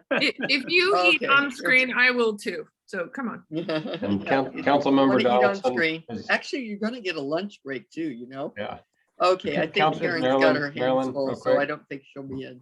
hey, Marilyn. Yeah, So- oh, yes. So Councilmember Donaldson has left now to go to his meeting. He'll be back in about an hour or so. and Okay, I'm then- sorry to have him miss it. Yeah, and Councilmember Gagliotti just got scheduled in a meeting that he can't get out, so he'll be Oh. leaving around 1.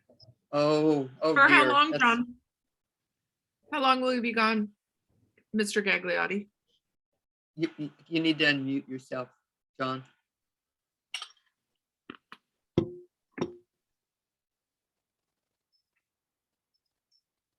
It'll be for the rest of the day. We're meeting with the Attorney General of Arizona, so. Oh, gosh, that's too bad. We're at Okay, their, well, then we better move through this so that we don't lose you even earlier. So where we are, and what I'm gonna do is I'm going to have you look at the goal, and then immediately as a group, you're going into the objectives. Instead of looking at all the goals and then going back, we'll take them one at a time, unless you have, and I'm just gonna take them on the order that are on the record. And I asked Karen to be sure that all of you got the latest update on the goals and objectives. So if you don't have it, click, because I just talked to her over the break and she was going to send it, because it's a lot easier if you're reading it instead of just on the screen. So the first goal that we have out of the 5 goals is ensure fiscal stability. And my question to you would be, is this still something that you feel is a critical issue? And leave that as a goal. Yes. Everybody okay? Yes. All right. Then get your record that has the matrix that says when, who, what, and then status. Unfortunately, I have not gotten the one from her that's the update because I had to do something on the break. So the What- first one, Was that sent out this morning? she was going to send it out while we were on a break. Yeah, she sent it out a few minutes ago. Yeah, Oh. I'm sure she did it. She's so reliable. While we look for that, excuse me, could I ask John Gurton to just share? So we're looking at the grid, right? Right. Okay, John, could you let us know, like, if anything is out of whack on that before we move forward? And I'll look for the, I wouldn't say anything's out of whack. The first 2 items on there have been completed. Okay. Well, they've been completed in that they've been reported on to the council. The first one, both of them are ongoing really, because the work with David Zender is going to be tied with the future development of Fort Ord. So we'll keep working on that and what the opportunities are for city-owned properties. Grants and grant acquisition is an ongoing thing. That's part of what I was talking about, partnering with some of our sister agencies in the area, and working on potential sharing of resources. But I've even been talking with Vivica, who's now the new city manager in Sand City, about maybe, even creating a staff position that gets shared between the cities. Bless you. so I'm also socializing that with the mayors. And Okay. so, we can, I think there's an appetite for that. That's great, because city managers are more willing to do something if their council is telling them that that's where they want them to go. So that's helpful, tag teaming. There are some things that, obviously we're working on that aren't captured on this list. And those are some of the things we've been talking about at the finance committee and at the council level. And, you know, how we're using our ARPA funds and being strategic about that, and using some of that for grant matching funds.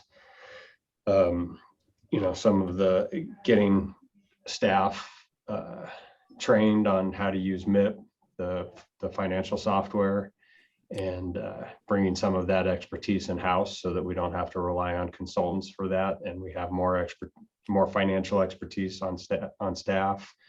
And then, you know, Jeff and I still have some work to do on the third one there on the business outreach stuff. I've met with the new economic development director for the county, Richard, and I've worked with him on a few things, and he's working with some of our small businesses on some programs that he's aware of. I just met last week with Paul Farmer, who's now the new director of the I forget the name of the the new department that he has, but it's in conjunction with the business bureau and also with the county, and they're looking at how they're using ARPA funds to help recovery in the region, and how to get businesses how to help businesses bounce back, and where are we, you know, weak in some areas, and where are the opportunities for utilizing some of the funding we have available to help some of our small businesses bounce back from the pandemic. So we are making some progress on that. It's just been, you know, a victim of some other priorities. But anyway, hopefully that answered your question. I realize that the public is hearing this, and I think I should just go through the format for the objectives so they understand how this is. Okay. So what we do is we have the goal, which is what needs to be done, and then the objectives say by what date, who by name will be accountable for what specific measurable results. And I was going to put up the screen, but I think that I don't need to when you've got this right in front of you. And so what we'll do is we'll go through each of these, and I will read it and then ask you if it's like the first two have been worked on, but it sounded like they haven't maybe been acted on by the council. So then you would have to pick that up. Sometimes if it's done and there's no follow-up, then you go on to the next one. But I always ask, is the objective clear? In other words, do you understand it? Is it relevant? Will it help achieve the goal? Is it measurable? Can you tell? Is there a measurement there so that you'll know whether it happened? Is it the right person or people? And is the time frame realistic? You may recall that I asked that you do it the 1st or the 15th of the month, unless it's a specific date that's already set, like at the say at the July 30th city council meeting, something's going to happen. So what we want to do is clear by when, who's accountable to do what. And so we'll go through each of these, and I'll make sure that you're comfortable with it. Was there anything other background before I just start going through each of these objectives, John? I think that's good. Yeah, and that's really helpful for you to do with each goal, which I think you and I talked about that anyway. Right. Okay. So at the November 16th, 2021 City Council meeting, Contract Economic Advisor David Zinder presented the City Council for direction economic development options for all city-owned properties. So that did get presented to the council, and they gave direction, or the direction still not been given? No, that one was done. That's done. Okay. Then let's look at the next one. At the January 25th, 2022 City Council meeting, the city manager will report to the City Council for direct options for a grant acquisition program. And that's completely done. Yeah, so yeah, that's where it gets a little, you know, nebulous on how we define these things, because yeah, that was done. But it's a program that's ongoing. And so I'll be talking with the council as things, you know, as it evolves. Okay, then is it something that should be there as an objective that you will be giving an update regarding the grant acquisition program? And have that, you know, by the way, for the public to know, I've asked you, remember, to do the 1st or the 15th of the month, unless it's an already set meeting. So does there need to be an objective that relates to this grant acquisition program update? All right, I'd leave that to the council, but I would say right now, no, mainly because there's, there's so much work going on behind the scenes and external factors that there's no way that I could give a date on when I'll be ready to come back to the council on Okay. anything on relative. And you can to- always, the one thing about strategic planning, it's very dynamic.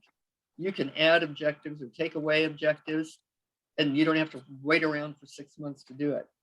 Okay, at the March 22nd City Council meeting, the city manager, working with the deputy city clerk and the police chief, will present to the city council for direction a business development outreach plan to include the status of businesses, business inventory and outlook, explanation of vacancies and potential areas of opportunity. Where is that objective right now? So right now it's delayed. We're going to shoot for April, but it may be May that we have something more definitive. So the way it's written is fine. We just need to change the date. Yeah. And I would suggest you go to the outer date. It's better to go out further and get done earlier than to go earlier and so. But are you, and that this would be at a May City Council meeting then? Yeah. Okay, if you could give us the date of that council meeting. So are we taking number 1 and 2 off of the list? They're done. Okay. And Ms. Shirley, I noticed that you unmuted on number 2. Did you have something you wanted to say? Oh, thank you. I didn't notice that, Allison. It's okay. I just needed clarification, I guess. So for things that are ongoing, like John is talking about, this is just something he's always working on. We wouldn't make it an objective because it's No. just something that he's doing all the time. So, And okay. the thing Yeah. to remember, also, I can say this for John and he can't, but I've probably worked with 100 cities since I've been in business. The staff has a whole lot going on in addition to the strategic plan. And so the key is to always keep in mind, this is in addition, even if it's council members carrying it out, there still has to be staff input on an objective. So what you want to do is just make sure that it's just focusing on what are those critical things that need to be done. That's why I say 3, 4 objectives, even if you've got carryover, better if you have 2 or 3, so that you don't have people who are staff all of a sudden have all this pressure and then all these other things come up that need to be attended to. But when those 2 are done, like the first 2, now we have 1 objective right now, which is this at the May. And did somebody find the date at the May? What's May 24th. Thank you. At the May 24th City Council meeting.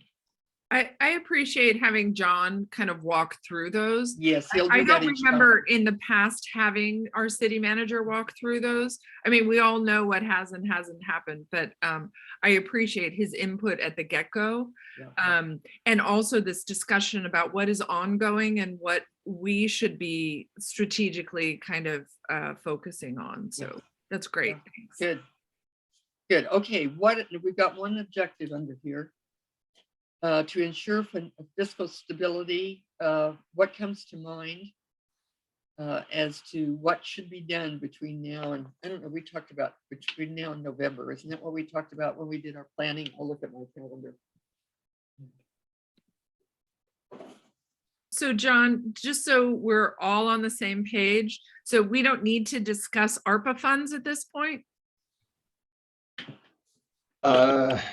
Well, that's kind of an ongoing thing, but I think ARPA funds is a good Objective? objective. Yeah.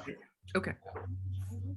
And so I have another one. let's before just that take one. them one at a time. So let's go to the outcome first, then you back into who, and then you back into the date.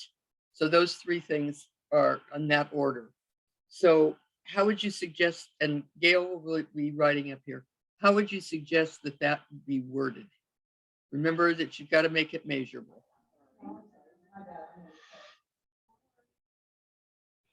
I would think that, I think we're at a point now where we can probably bring to the council well, as part of the budget. So in June, bring to the council a recommendation for how to use the rest of the ARPA money. We've taken care of the low hanging fruit. Mhm. And now, we still have 3/4 of the funding left to spend. So yeah, we can come back and have a discussion on where you all want to see the rest of that money utilized. So, And then do they need to make a decision about that, or is just a report? no, they'll make a decision. They'll give us direction on which projects. Okay, so let's go to the screen, Gail, so that you can type this up. So we'll present. I've already started writing it. Okay, I figure you would. You want to just go ahead and be on the screen? a minute? Yes, let me find it Of here. course she is. Of course she is. She does this in her sleep. Yes. Present to the city council for direction, options for using the balance of the ARPA funds. See, Perfect. everybody clear on that? Yeah. Is that right, John? Gertie? Yep, nailed it. Okay. John, then- do you have city council dates handy? So when you're asked, we can just have them. I just have my phone calendar out and I Oh. know it's, And I've got a big calendar with me, so I can look, remind me of the dates of the Fourth Tuesday. fourth Yeah. Tuesday. That'll be easy. I'll take care of that. Okay. Okay, because I've got my big paper calendar. All right. So Oh. at the, and John, who does that include in the who? Who's going to present it? Is that you, or is it you working with somebody? yeah, that'll be me working with Jeff or chief of police and Ron, our public works supervisor. How do you do it?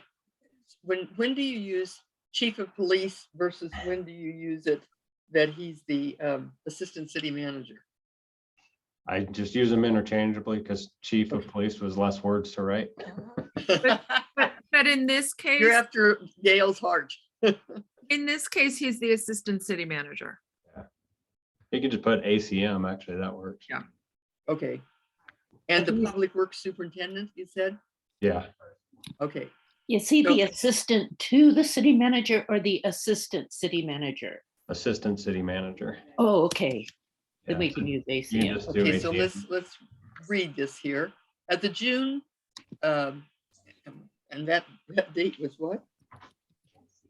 We were gonna put the date. The Gail. fourth Fourth Tuesday. Tuesday. So the June, fourth Tuesday, there's 5 Tuesdays, the 23rd. At the June 23rd, 2022 City Council meeting, the city manager working with the ACM and the Public Works Supervisor will present to the City Council for direction, options for using the balance of the ARPA funds. Anybody have a question, comment? Just change it. It's the June 28th. Oh. Oh, I'm sorry. You said I looked at Thursday. Good thing you checked me out here. The June 28th. Thank you. That would have been so embarrassing.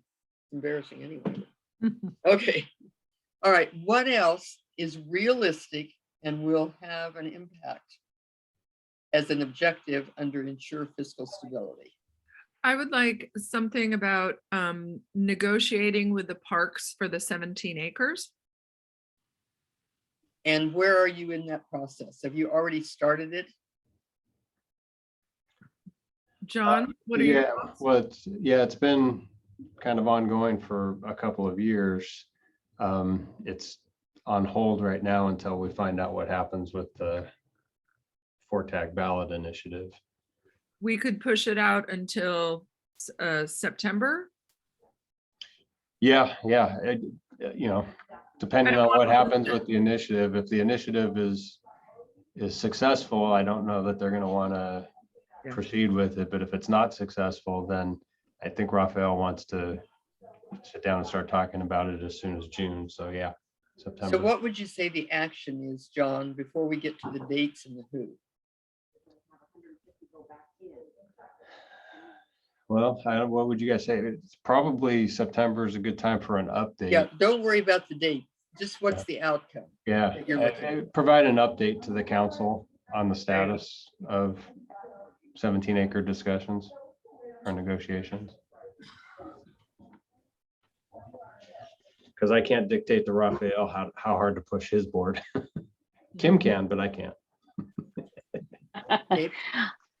So provide to the city council a status update on negotiations regarding That purchase, 17 acres. purchase of the 17 acres. Now, remember, the public reads this too, so you need to say a little bit more about where the 17 acres are. No, people know. Okay, I mean, you could say of the 17 acres across from the Oaks. yeah, you just know, you may have new people come into town, people who aren't familiar, businesses that may or may not. That's why I usually put that. Okay, provide to the city council status update on negotiations regarding purchase of the 17 acres across from the Oaks. And I assume that's you, John? Yeah, that's me and the ACM also, Oh, okay, working with the ACM. and the city Right. attorney. Now you were thinking of September, is that what you said? I think the Yeah. furthest date gives him the most flexibility. Yeah, you can always go out to the furthest. Yeah, I It's think always better. September's- So September. that would be September 27th, the fourth Tuesday. Is that okay? Yeah, Now, Gail very nicely reminded me that one of the things that you have made comments about is providing training to your staff regarding new technology. Is that something that belongs here? Under fiscal stability? Yeah, I'm, no, I don't think so. It's kind of ongoing. okay, And all right, yeah, we have to be flexible, so it's as we have capacity. all right. Now, there's nothing wrong with having 3. If Yeah. you want a 4th one, you can do it, but don't overload yourselves. You can always add them in if you end up having some extra time. But how does the group feel? Do you want to spend some more time on this one or go to the next goal? I don't want to rush you. I think these 3 work for me. Okay, but maybe Gail, if you can take away the screen, let me see if I kind of. John and Pat? Any, Yeah. Yeah, now that I see all of you, any comments? Pat? Do we want to add anything about the development of the potential development of the Fort Ord properties? We have another goal that is specifically that we'll talk about. Yeah, Okay, they'll thank come you. up- that, yeah, you won't be lost. Yeah, not at all. John, did you have? Igliotti, did you have anything? Okay. Jeff, any comment? All right, then with your permission, I will move you to the next goal. Is that all right? Perfect. Okay, let's go to the next goal.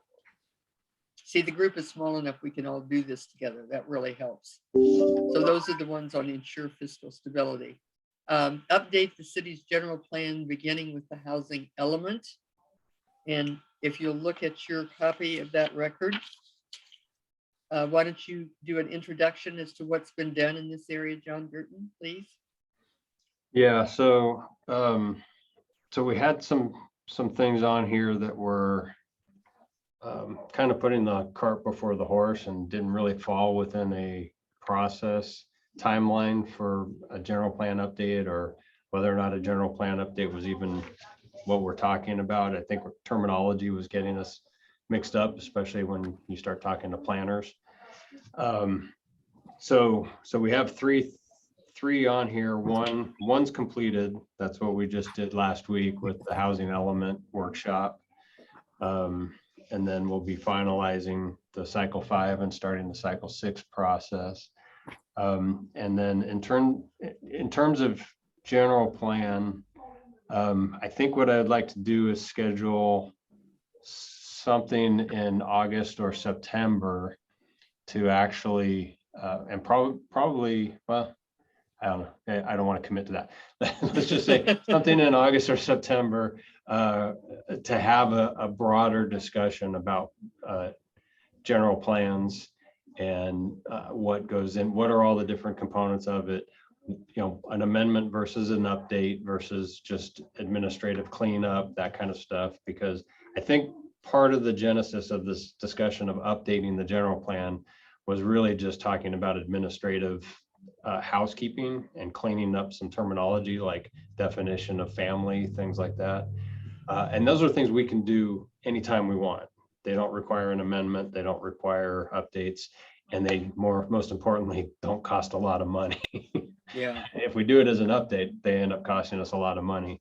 So, so I think in August, September timeline, having a discussion, maybe a workshop, Okay. where we talk about what all the options are, what needs to be done versus what is nice to have versus what isn't really necessary, so that we can start to put together a strategy for the next year or two on where we need to take the general plan and talk about specific plans, all that kind of stuff.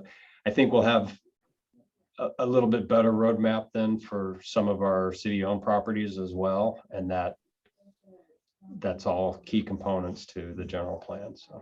So this would be an orientation of the general plan for the city council? Option.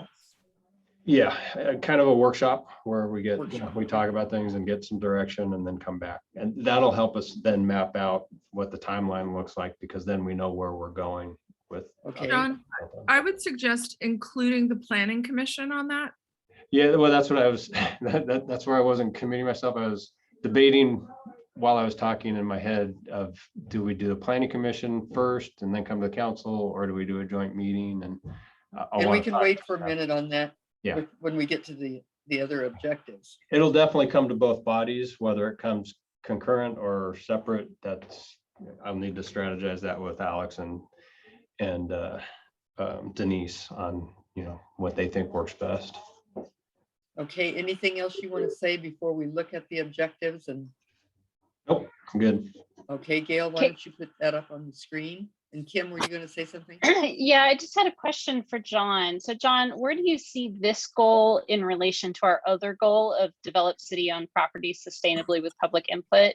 Like, do you see this one as, and I know we don't want to prioritize goals, but in terms of a timeline, does this goal come before the other in terms of developing citywide, city-owned properties sustainably?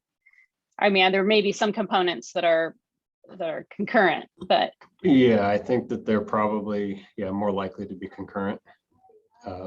okay.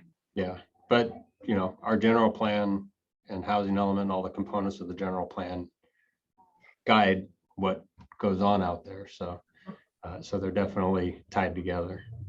Yeah, okay. John, when you talked about the expense of the general plan, have you shared with them how expensive general plans can be? Yeah, they've heard several times from Denise. Oh, okay. Yeah, I mean, just the First environmental time I heard it, process. I couldn't believe it. Yeah, just the environmental review alone is a Yeah. big bite for us to chew. Okay, let's look, Gail, at your screen. And let's see, oh, you don't have the ones from the last time then, just new ones? Yes, I always start off with a blank grid. Yeah, except because we're looking at this as a whole group, we better, I'll read this then. So the first one, present to the city council an update on potential funding sources, grants, blah, blah, blah. That's the one that's already been done. Is that correct, John? You're muted. Yeah, and it'll be part of the other bigger conversation too, because generally speaking, general fund, the general fund is the funding source. But there are some potential funding coming down the pipe, and it kind of depends on what work you're going to be doing before you can decide where you're going to find funding for it. Okay, so Could that be an objective that is added after the workshop? Yeah. Just to Yeah. keep it on there? Sure. Because, I mean, we do have some surplus that could be used, particularly if we sell our 17 acres to Yeah. pay off debt, right? So there are little pots of money. And I think I love the idea of having a workshop, honestly, to educate everyone on the nuances and the different options. And then to follow that up with a funding conversation for the council. Sure. okay, since we don't have on the screen what you've already got, the first one you said is done. That was the one that was February 22nd. I should have asked you, Gail. I didn't realize we were going to do this as a group until right before the Yeah, so retreat. sorry, Marilyn. Actually, it was the one for March 15th. That's the one that was done. The one that's, which one? The second one. The second one. That's, I had checked that then, and so I thought I misunderstood. Yeah. Okay, so the one on hold a public workshop, that's been done. Is there any follow-up that needs to come after that? Or that's done and you can move on? Yeah, I think that one's done and we can move Okay, on. then There let's is go- follow-up, but not for this. Yeah, let's go up to this. You mentioned hold a workshop regarding general plans for the city council and planning commission to share information and get direction. Is that correct, John? Yeah. And you said August, September, but let's make a deadline time. Yeah. 1st to 15th of the month, either one of those? Yeah, let's make it the 15th of August. Oh, okay. All right. August 15th. Because the mayor's right. There is some sense of urgency. Okay. And John, is there any need for us to include, I mean, we're getting rid of the hold the workshop on the housing element update, but do we need to include anything to finalize the 5th cycle and acknowledge the 6th cycle in the next 6 months? From your perspective? Yeah, I mean, those things will happen. I don't know that we need to include them on here because, we already have council direction to get them done, so. Okay, I just want to make sure that we're clear and that, that we just have that conversation and we know that it's already on your plate. I Right. mean, we all know it's a requirement, but. Okay, when you have workshops like this, are they in conjunction with your city council meeting or they're a separate date? This Like one, you have city council workshop? yeah, this one will be its own separate meeting. Okay. So by August 15th, and I assume the who is you again? Well, I put Denise Duffy first. And What who is is her Denise? position? Yeah, she's our Denise Duffy. She's our planning consultant. Working with you or? Yeah, with me and the city attorney. Okay. Now. Okay, usually it's the city manager, city attorney working with the consultant, but she already would know that she'd be the lead of this. Yeah, she's the lead, yeah. Okay, then that's fine. All right, so by August 15th, planning consultant Denise Duffy, working with the city manager and the city attorney, will hold a workshop regarding general plans for the city council and planning commission to share information and get direction. Okay, let's look at the first one on your list. Did you all end up finding the workshop? I mean, the goals and objectives that Karen sent you this morning or at lunch or this morning as it was? Because the first one said, present to the city council an update on potential funding sources. For example, grants, cost sharing, and contacting the local government commission for updating the general plan. What's the status of that, John? Yeah, so that's the one that we were talking about leaving on and probably putting that for September. Oh, okay, that's what you're doing. And you're still the one singly, nobody else there? Well, I always reserve the right to pull in anybody I need. That is a right you have. That's right. Okay, so date wise, give us a date, either. Oh, yeah, I'd say that's just for the regular September council meeting, which would Okay, be so that would be then the the 27th. 27th September. This is September 27th city council meeting. Okay. September 27th. Okay, let's look at the third one that was on the list from last time. Oh, that's city manager for the, yeah, go ahead. Yeah, I'm going to repeat it. And this one said, by March 15th, the city manager will present to the city council for direction options for an RFQ or RNFP for a general plan update, including a public visioning process. So John, give us an update on how realistic that is or whatever. Yeah, we could leave that on. That'll be kind of fine-tuned and directed based on the discussion in August, what that's going to look like, but we can leave that on. So given that that is dependent upon the item in August, would this become September then?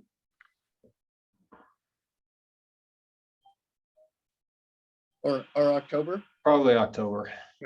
Okay, That- and is that a That way the city council? That way the council can have the meeting in September. We've been educated, funding sources.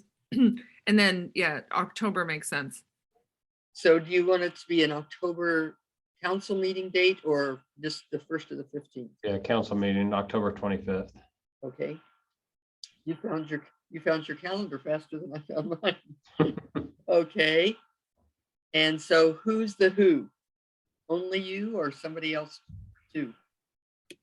No, that'll be, yeah, it's just easier just to put me, but it'll be me and several people. Okay, you don't want to put them on there? Put me and the assistant city manager. Okay. Okay, so it reads, at the October 25th, 2022 City Council meeting, the city manager and the assistant city manager will present to the city council for direction options for an RFQ or an RFP for a general plan update, including a public visioning process. Is there anything that has been left out that is realistic to do between now and say the end of October? Middle of October, I mean. That looks like it's sufficient. All Any, right. any council additions, John? I'm here seeing a no. Kim? Yeah, no, this is great. Thank Yeah, you. I Pat- should just take Pat- this away, so. Yeah, No, that's, no, I'm that's sorry, fine. I should have done that and looked at you and called. That's okay. Thank you, I can Allison. see them. Yeah, So- it's crazy how this is. Sorry, Okay. Pat, was that you're okay? I'm okay. Okay. All right, everybody? Okay, then we'll go to the 3rd. Am I going too fast? Nope. No, let me know. This is not my meeting, it's yours. This is Okay. this is a good pace. I think the next one is critical that my suggestion would be that we kind of hammer out what we do and then maybe take lunch. And then when Scott comes back, we can review it because I think this is an important one. When does Scott come back? though? Not until after lunch. Well, let's see how this goes, because this has a whole lot of objectives. So develop this is the one you want, isn't it? Develop city-owned properties sustainably with public input. Okay. And we'll need to go through all this. Marilyn, I want you to give me a second. I'm going to pull the old ones over. Oh, thank you. That'll help so much, Gail, because the wording will already be there. Yeah. Thank you. We have not done this with a group before in which we went through all the goals and the objectives because the group is too big. We've got usually 15 to 25 people, 23 people is the maximum on the screen. So just glance at those, read them over while Gail, and she'll let us know when she's ready.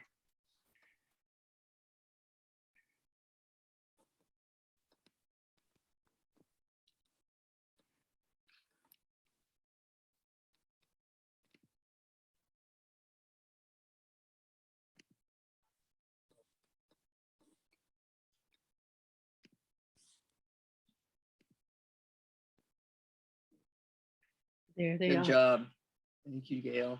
Okay, the first objective under this goal, and public members, this is develop city-owned properties sustainably with public input.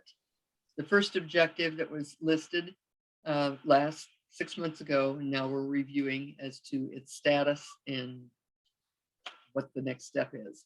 At a monthly city council meeting as needed, city manager working with the city attorney will update the city council on actions taken to ensure that the owner of Delray Oaks Gardens is compliant with their conditional use permit and lease. What's happened to this one? Yeah, so that one's ongoing. It's done. well, I mean, it's done in the fact that we talk about it constantly. I don't know, I'll let you guys weigh in. I don't necessarily think that this is one that needs to stay on here.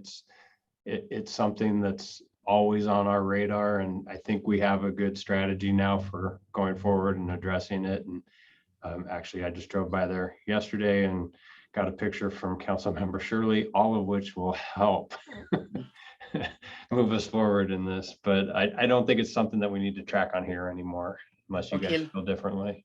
Let me see the group, Gail, please. Yeah. Okay, group, the rest of you, are you comfortable with that? Just leave it off, knowing that you're still Yes. following up. Yeah, yep. All right, then we'll go to the next one. This one said that we'll take that totally off. At the December 2021 City Council meeting, the city manager, working with the city attorney and DDNA, present to the city council a report on the status of the 6,160 unit property cap and the 6,600 acre feet water allocation cap in relation to our Fort Ord property. What happened with that one? Yeah, so that one was done also. It's done. The issue itself is not done and won't go away, but it'll come up again. But I don't know that we need to track it on here anymore. Okay, is that all right with you, group? Yes. Yes. Okay, let's look at the third one. At the February 22nd City Council meeting, the city attorney will present to the City Council for action an amended agreement with the California Native Plant Society. What's the status of that, John? It's kind of like the first one. It's an ongoing thing. Yeah, I think it's high enough on all of our lists of priorities, and it's one of those things that's going to keep going on for at least a few more months. So I don't know that we need to track it on here. What do you think, Mayor? I agree. Everybody else okay with that? Yes. Anybody Yes. need to make a comment? Okay, we'll look I at the next. didn't hear from John. John, are you okay with that? Okay. Thank you. I should just have Gail take the screen away so I can see, because what you're doing is what I'm supposed to be calling on people that missed. I'm sorry. No, Okay. don't apologize. It's automatic for me. Okay, we've got the fourth one. At the February 22nd City Council meeting, the city manager with public input will present to the City Council an update on an exclusive negotiating agreement for the former Fort Ord property with developers. John, update? Yeah, that one hasn't happened yet. Mainly because of the Native Plant Society thing and staff turnover and a lot of other different issues. That's okay. But we need to get that one moving again. So I'd like to keep that one on there and give it a June-ish deadline. June council, and it goes to the council meeting at then. So Yeah, June, actually, sorry, not June. That's too soon. Probably July or August.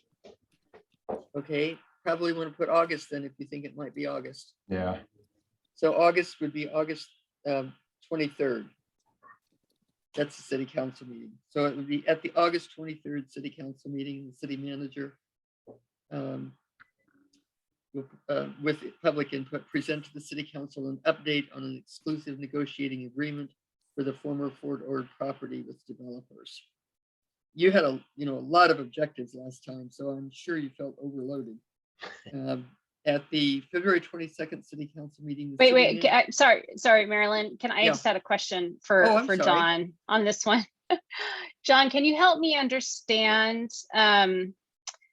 Because again, in my mind, never having developed anything, right, you come up with a plan and then you find the best person to execute that plan in terms of a developer.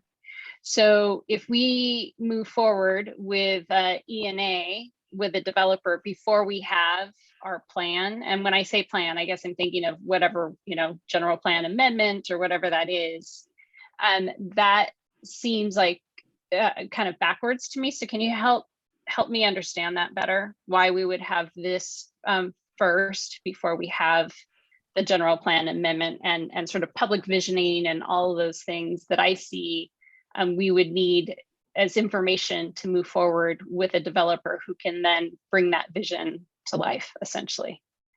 Yeah, first of all, so an ENA is not binding anyone to any specific type of development.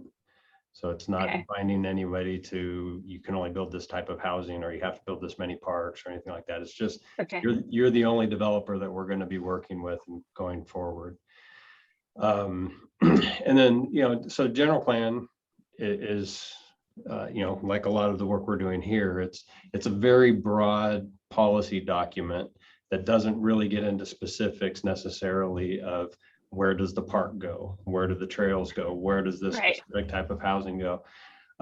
We'll tackle that type of stuff in a development agreement with the developer and in a specific plan, which is a general plan amendment. But we can't really have productive conversations with the community or with the council or the planning commission without having some kind of concept of what the developer, who the developer is and what type of thing are they looking at. If we have discussions and start throwing things on the wall and having kind of pie in the sky discussions, we run the risk of hamstringing any future development opportunities and dictating too much to what a developer can or can't do out there, to the point where we don't get interest. So we kind of need to know who is interested and who we're working with before we can start to work with them on what the community vision is for going down the road. We want them to be partners in that discussion, not separate from that discussion. Okay, so I guess I just want to make sure then the developers that we choose to have an NEA with, that we feel that they are open. Like, I guess I don't want a narrowed focus from them either. I understand us getting too big and then not finding a developer who wants to work with us, versus having a developer who says, no, these are some good ideas. How about just do these 3 things or whatever? Like, I don't want a too narrowed focus either. So you think that we can find some balance even, with that? Yeah. And I think we Okay. had that with the interest that we had. I mean, it's a tough property to market Yeah. the developers Right. because of the restrictions and just the environment. So Right. I think we got good interest from various developers with various ways of looking at development. And so I think we can narrow it down to somebody good. Okay, and then does the ENA, is that like, what's the time period that you have that? Is that a year? Do we put a time limit on it? How does that work? Yeah, that would be part of the negotiations with them. Okay, Not those types of details. Yeah. okay. Other questions or comments? Um, So I- what date would you give to this, John?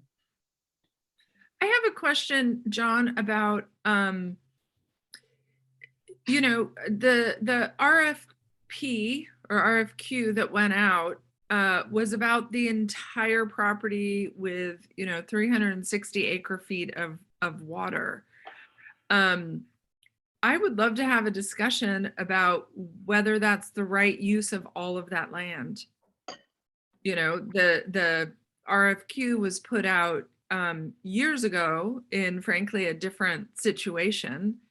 And I personally am not convinced that we should sell the entire parcel, but I'm happy to talk about that. And I'd like to have a discussion. The RFQ went out with no discussion. It did not come to the council before it went out. So I'd like to have a conversation about it. And, maybe we don't change anything, but I think it's time for us to have that conversation about, is it the best use of that property? And is that the wisest decision for the city to sell it all in one fell swoop? Yeah, and that would be part of the discussion going forward. So the RFP was to generate interest and to get developers to submit proposals to the city and see who has interest in working with us to develop that property. And then once we narrow it down to one developer we want to work with, that's the ENA. And that's basically just saying, you're the one developer that we're going to be negotiating with. Doesn't guarantee that we reach an agreement, doesn't guarantee that they end up being the final developer. It's basically like an engagement. And So I understand this correctly. So during that ENA process, the council and the citizen input, so they're not promised the entire parcel, and they're not promised, everything that the RFQ laid out. Is that So that's part of, putting together a development agreement with them. Okay. And the development agreement would be where we would, now, realizing that they have certain expectations of Of what they're course. getting into. And so, so so we'll work with them on that, and that'll be the development agreement. If it doesn't work for them, they have the ability to back out. If it doesn't work for us, we have the ability to back out. But yeah, there's still time for that discussion to happen. okay? So what date would you put on that objective, John? I think we have a date, Do you August. have it? 23rd. Let me see that. And so, John, to continue this conversation, it's like, does the council have that discussion with you along the way? It may not happen in the first 6 months or in the next 6 months. Are you talking still about number 4, Allison? Yes, I'm talking about the ENA and what builds up to it and what builds from it.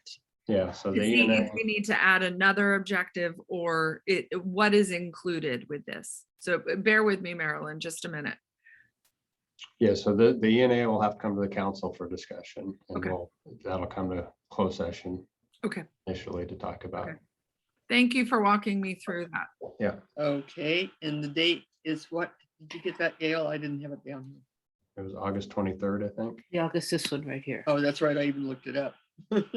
Okay. Yeah. August 23rd. Okay, let's look at the 5th one. At the February 22nd, 2022 City Council meeting, the city manager will present to the City Council an update on the Community Facilities District and Development Impact Fees for all city-owned properties. And what's the update? And John, when you got 7 objectives, it is amazing that you got as many done as you did, because that is a lot of objectives in 6 months, especially when you're a new city manager. Yeah, so this one actually kind of been put on hold because this is something that grows out of that timeline that we just talked about in the discussion with the developers. And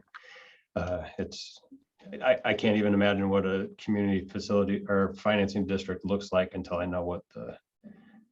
Now, what there's 2 options to development this. looks You can just put future and not have a date as a placeholder. Or you can, whatever you want to do with it. I definitely think that it should remain, just because it is going to be one of the topics of discussion with the developer once we enter into an exclusive negotiating agreement. 'Cause So it will we- become future, just like the other 2. It is a future, and it's a near future after we've entered a relationship with the developer. It's our funding mechanism. That's how we Yeah. get paid. Okay. Right, and it's gonna, it's good to keep on because it's gonna require discussion too, because we're gonna need to hire a consultant to help us with that. Okay, so we'll just put it as future objective. Is that all right that way? Yeah. Okay. Let's see. The next one, this was future to be reconsidered at this time.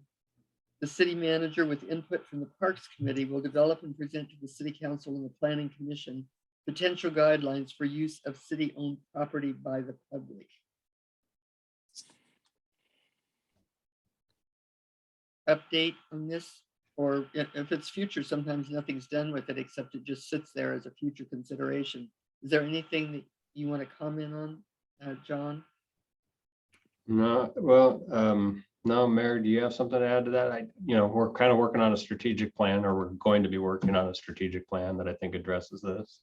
So there's one thing that stands out for me, Gail, is there's 2 different committees on there listed. So it says develop and present to the City Council and the planning. Oh, sorry. Who does it is city manager with the input from the Parks Committee? Yeah. Is that correct, John? Yeah. So, this is an interesting one, right? Because we just took Work Memorial out of housing, and we also took 17 acres out of housing. The other piece of property we have is the courtyard, which the parks is going to be looking at. So for the rest of the council, we did a survey, and we will be reviewing the survey results on Wednesday night at the meeting. And one of the items, well, parks or expanding our parks is huge, was overwhelming. And then the other thing is they're wanting a community gathering location, and one location could be the courtyard. And so, John, I'm fine with whatever you think is appropriate on that. Okay, well, it says it here, develop and present to the city council and the planning commission potential guidelines. So like, that seems like a policy or a rule. I mean, I don't think we're going down that route, Right. right? Correct. I think it's, in this case, it would be about an actual use. And I'm not sure if it would be the public use. I mean, the public wouldn't manage it. I mean, those discussions are to be had. I think it would be the city managing it with perhaps a contract or something. I don't know. This is very premature. Okay, let's get your reaction, John. What do you think? Does it need to be stated differently than it is here? This Or number- can we keep it future? Yeah. Well, actually, you look at the date last, because if you decide to wipe out the objective, you don't even need it. But it's the wording correct. Develop and present to the city council and the planning commission potential guidelines for the use of city-owned property by the public. Is that still a valid outcome? That you're Yeah, looking so instead of, I think what we're getting at, what Kim pointed out, maybe not guidelines, but maybe, potential recommendations, or even take potential out, just recommendations for use. at? Okay. The group, are you okay with that? Recommendations instead of potential guidelines? Yes. Anybody have a problem? John Okay. Gagliotti, are you okay with that? Okay. Okay. And so timeline wise, we did that on future. We're looking at the last one. The city manager working with the contract planner, Denise Duffy, will develop and present to the city council a draft specific plan for the Fort Ord property development. Update on that, John? Yeah, I mean, that's also part of what we discussed on the first one. It's part of that overall process of working with the developer. So I think it's fine. I think it's good to keep it on there and just track it future. as a future, but until that's something that we would have to work out with the developer, because the developer is going to pay for that. Okay, okay, that's good. All right, now here's when I want to do a check. We've got just 2 of these left to go. And Scott will be back when? I should be back The end of, shortly after 1, I think, or I'm sorry, shortly after noon, although John has to leave at 1. right? So So that's true. So So- I need direction from you all, whether you want to keep going. What's the Because next one? We've got John here. John, is there one that you want to tackle before you leave? Let me So we have see. effectiveness and municipal No, code. No, frankly, the one that we just covered was, for me, the most important. It is unfortunate that Scott Donaldson wasn't here, because I know he's got strong, but he'll be able to kind of after the fact. The other 2, effectiveness and, those, we always seem to be in, violent agreement over those. So And if he's not going to be back until 1, usually I give you a break about 12:15 or 12:30. And I wonder about, and then, well, why don't we just go to the next one, see how long it takes? Yeah. I have I have a suggestion about one more for the Fort Ord one. Oh, okay, good. Now you've got 7, right? Summer? I mean, for this goal that we're working on right now, Allison? Okay, Yeah. let's look at that. And then, well, after you say it, let me see if the group is willing to do that and what John's reaction is as the city manager for Because that's a lot of objectives. Yeah, well, we're down to 4 now. Oh, we are down to we 4, have aren't we? Yeah. I was and- looking at 7. And only And- one has a date. And what I'm proposing, it ties into all of this as well. So, Okay, go ahead. Go ahead. and so I'm not going to have the verbiage right. I'm just going to throw it out here. What I would like to do is have us prepare for the four-door development. So for example, a reach code. John, I don't know what's involved in changing the fees to be scaled to square footage versus a unit. You know, if that's simply the fee structure scale, that it seems like that could be something that if everyone agrees to. I also don't know what is involved in zoning for mixed use and density and when that happens. So those were really, I want us to, you know, I hear a lot of reliance on when we have a developer, but I want to make sure that the city is protected with these kinds of things. You know, a developer is going to want it by unit, whereas I think it's important to have it by square footage. So, and I will, you know, trust you and John Gagliotti to let me know what else we're missing that we may want to do. I cannot go into this process trusting a developer. I want to make sure that we are, we come into this discussion in a healthy, solid manner.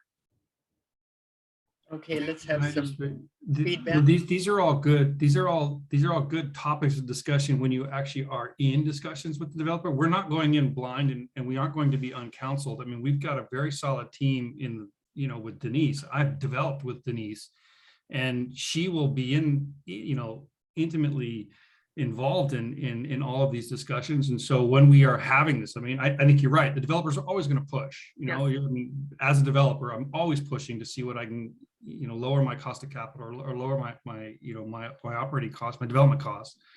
But, you know, when we're having those discussions, we don't agree to anything. We say, okay, that's what you want. And then we come back and then we churn through it. Doing it before I mean, John kind of said it, if we go in with a starting position that's not market, you know, that's not, one thing, it shows that we don't know what we're doing, and that's somewhat, I mean, it can be somewhat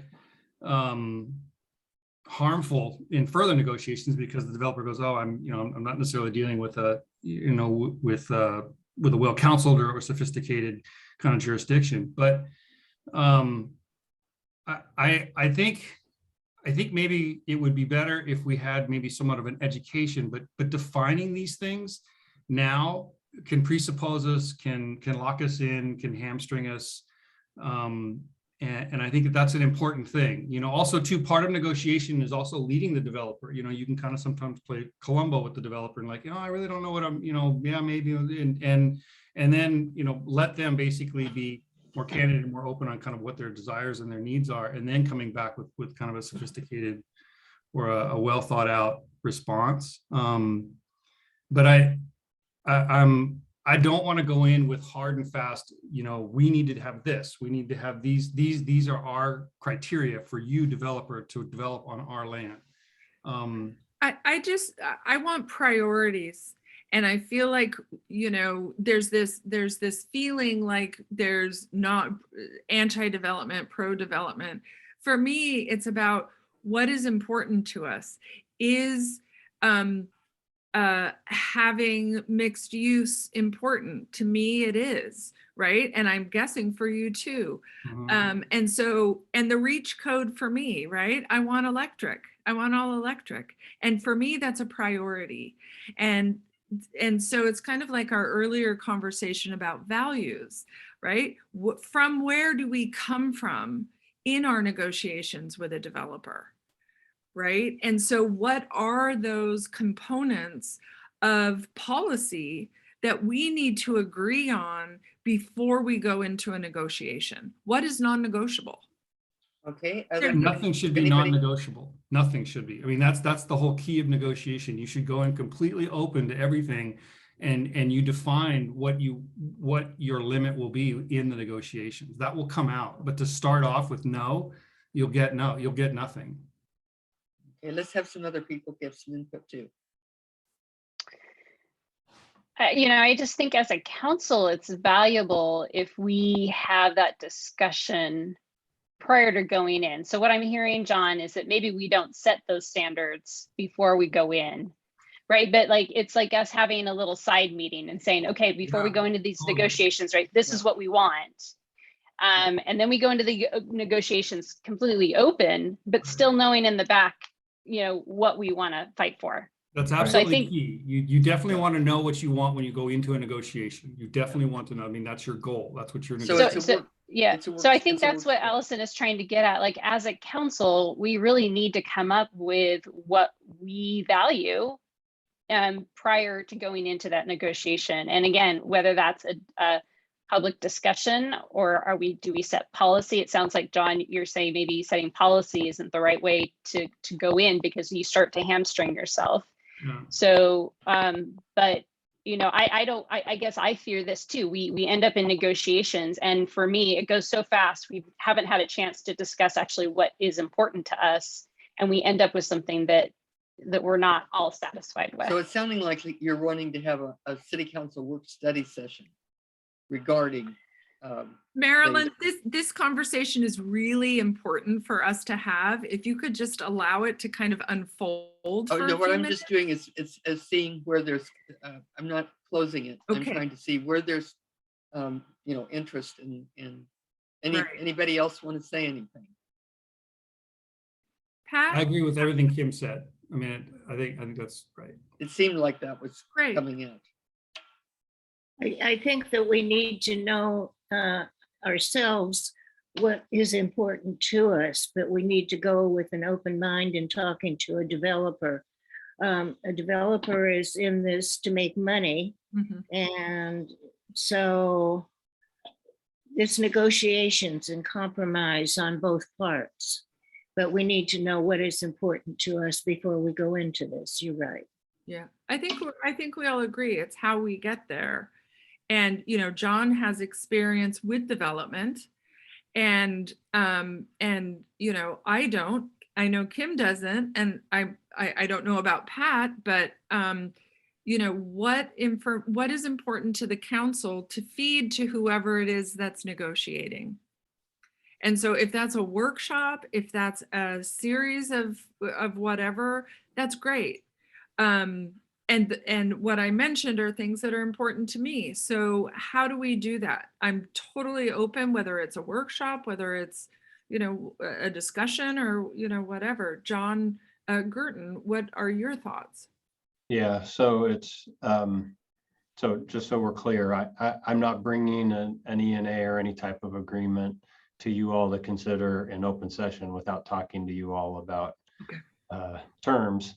Just like we do for the garden center lease or anything like that. I need to get direction from you all on what I'm authorized to negotiate with a developer for an ENA. So we can have a workshop type thing to talk about process and what an ENA is, and kind of broader discussion of what we're having here today, and just so that everybody's clear on what the process is, what each component is, generally speaking, not necessarily tied to this specific development. But then, when we get down to actually negotiating an ENA and negotiating a development agreement and all that stuff, we'll get clear direction from the council on what terms you want to see in that and what kind of flexibility we have. And, likely a couple of you will be on that negotiating team. So. Great.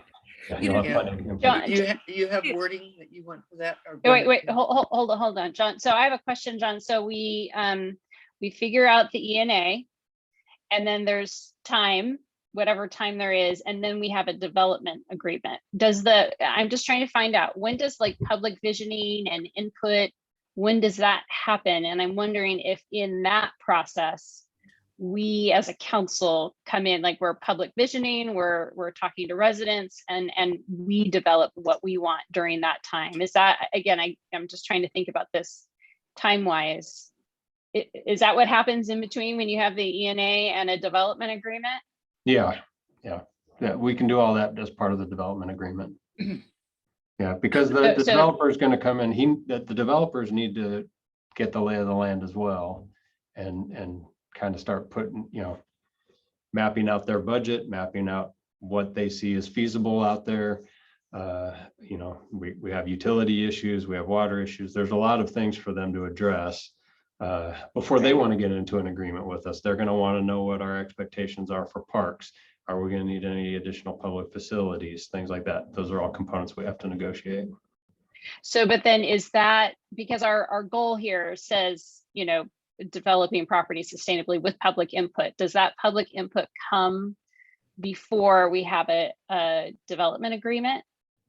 Yes, Okay. it'll be part of the whole process. There'll be several opportunities for the public to have input. Jeff, Okay. did you want to okay. say something? I thought I saw you move your hand, Jeff. I think it's important for us to know what we want, but I also think it's very important to hear what the developer wants to put in before we start executing any of our demands. Okay, so what's the next step? What's the object? John, do you have? So wording? what I would like to see is an educational workshop, not only for us, which I think is critical, but also for the public to understand, and John, maybe you could literally walk through the stages of a development. We have not had anything happen within the city since the Oaks were built in the 70s. And what we're witnessing right now is people that don't feel like they've heard what is going to happen. And so for us to have a very visual, very public discussion about what is involved in what we were hoping to do, and I mean, with our community, one meeting isn't enough. But to help educate them what we're hoping to move into would be really beneficial. And I'll leave it to you if you think we could do that in the next 6 months. Let me ask Allison if I could ask you a question. Do you see having that with the public in the city council, or do you see that the city council does something to get a better understanding before you're suddenly in a workshop to help educate the public? Are you thinking of one issue or two? I think, whether it's John doing it or our planner doing it or a blend of both, I think it should be for both the council and the public. John, what do you think in terms of, you need to do something with the public, with the council first, or can you do that kind of an orientation? Or, because you're also wanting to find out priorities, and you're probably not going to choose priorities unless you have a separate objective. This is just for educational That's Just separate. educate. purposes. Yeah, no, I know. Okay, John, go ahead. Yeah, no, we could definitely do some sort of presentation fairly quickly, actually, on what a development process looks like. Doesn't necessarily mean that that's exactly what this development process will look like, but close. Okay, Yeah, do you wanna because give I the just word? want, Go ahead, Kim. I just want to say, because I want to remind people, in the back of our residents' minds is this lawsuit that happened, right, years ago, and we don't know how it happened. So again, thinking about transparency, open communication, I think more communication is always better. So yeah, educate us all on this process and we'd be better off. And let's do it after the June election, because everybody's already a little tense about what their city government may or may not have done. And so, but John, I know you're sensitive to that. Yeah, what, can we pull the matrix back up? Yeah, Okay, hold on. I've been working. Marilyn, thank you so much. This is Oh, a this is your complicated, meeting. this is a complicated conversation, and Yeah. I really appreciate being able to have this conversation. Absolutely. I mean, there's no excuse for rushing too fast. Okay, Okay, it's the one in blue. the one in blue. Okay, what's been stated here that Gail captured from the discussion, the city manager working with contract planner Denise Duffy will hold an informational workshop for the city council and public to learn about the development process and timeline regarding the Fort Ord property. Can we add the planning commission too? Sure. Okay. Now, group, are you comfortable with that wording? Yeah, that looks good to me. John, are you okay with this? Both Johns? Yep. Pat, you all right? I'm fine, thank you. Okay, then city manager, since you're the lead, what date would you suggest? Yeah. What was the date that we put for the first one? August 23rd, city council meeting. Yeah, let's put July. Date of July. That So meeting. that means it would be, now, does that mean a city council date, or is this just by a certain date? Like July 15th or something? I think we can probably put this on a regular agenda. Council? Yep. Okay, so that'll be the 26th. And if not, Yeah. if we get closer, we could do a special meeting. Right. Well, if we're going to include the planning commission though,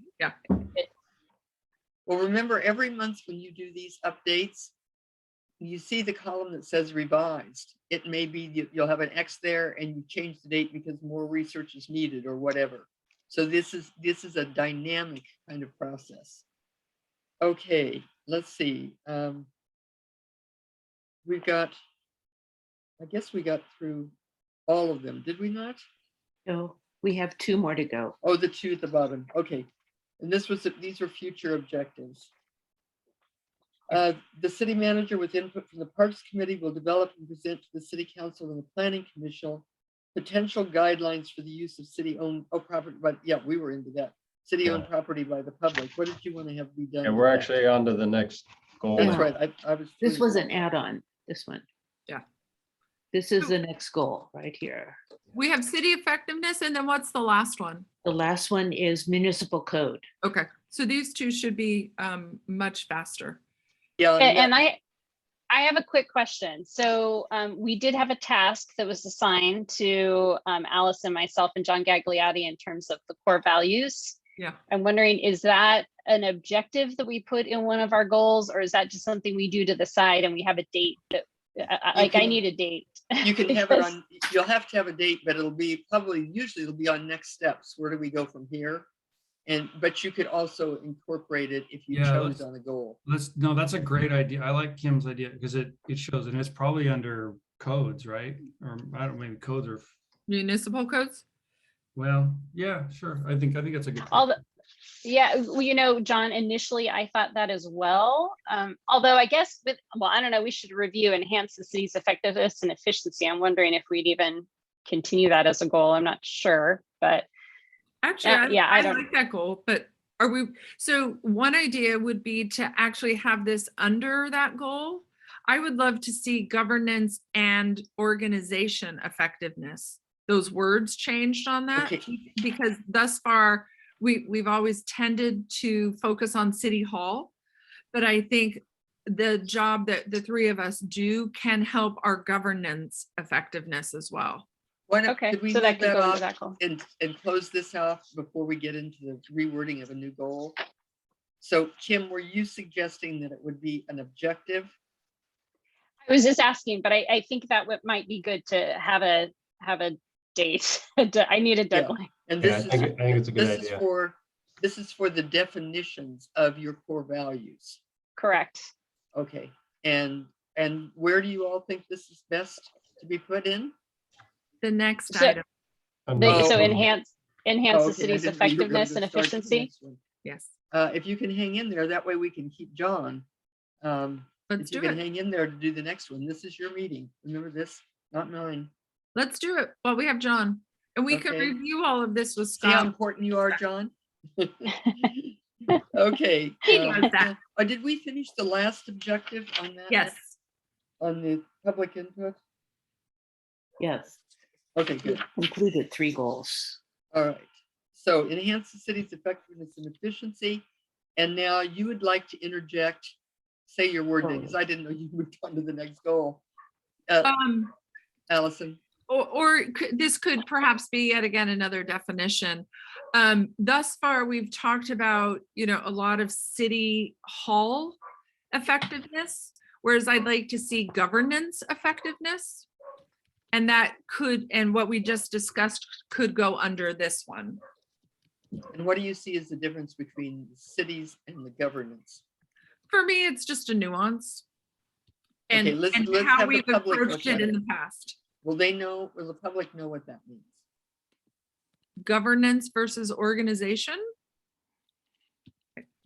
Well, Allison, you're talking about changing the title of the goal, Yes, right?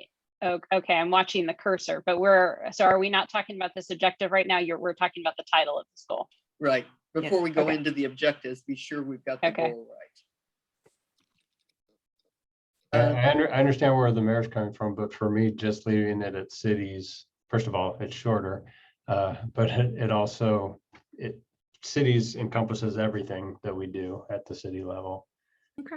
I'm fine Yeah. with that. It's just the way we've been using it previously was just about focusing on City Hall. Right, yeah. Right. I'm happy to focus on you guys.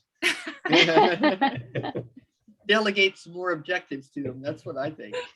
Okay.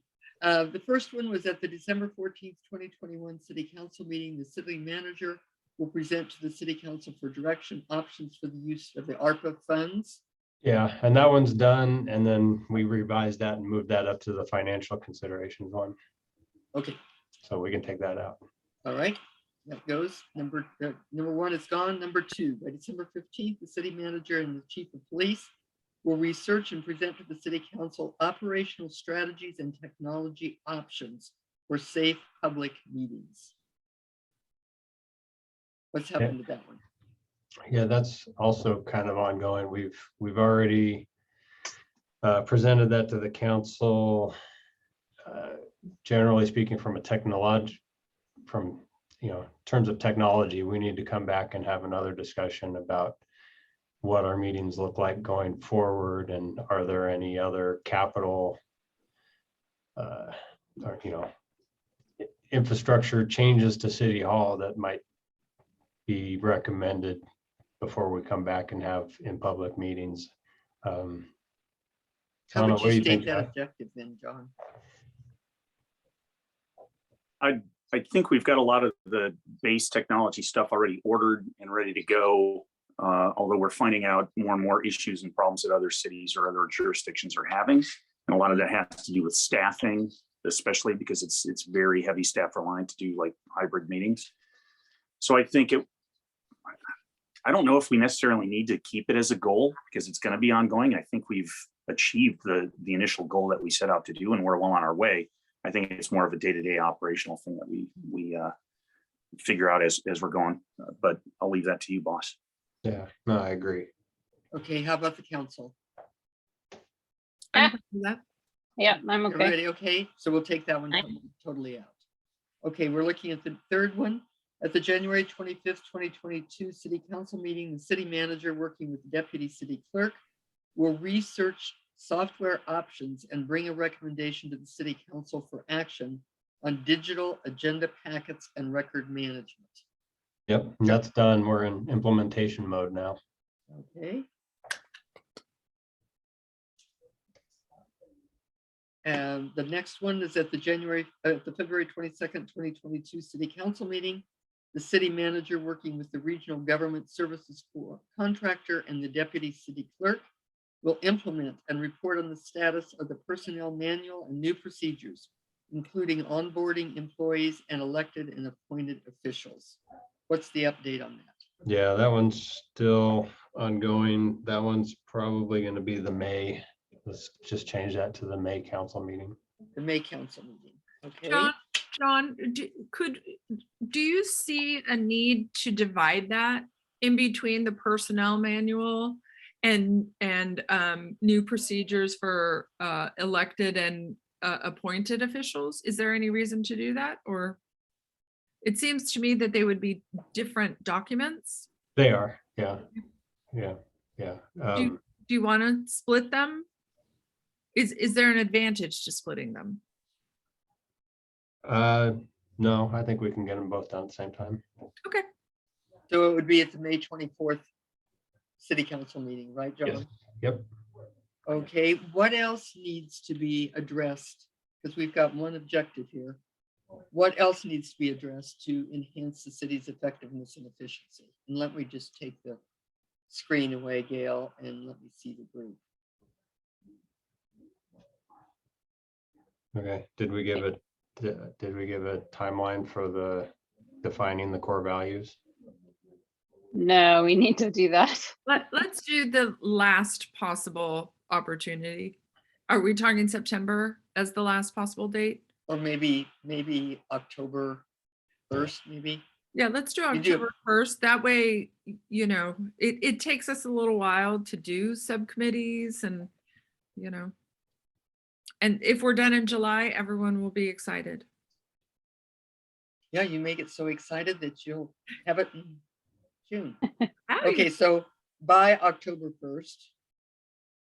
Now, who's the who? It was, we got to figure out a way to write this 4 names down without looking like we're in conflict with the Brown Act.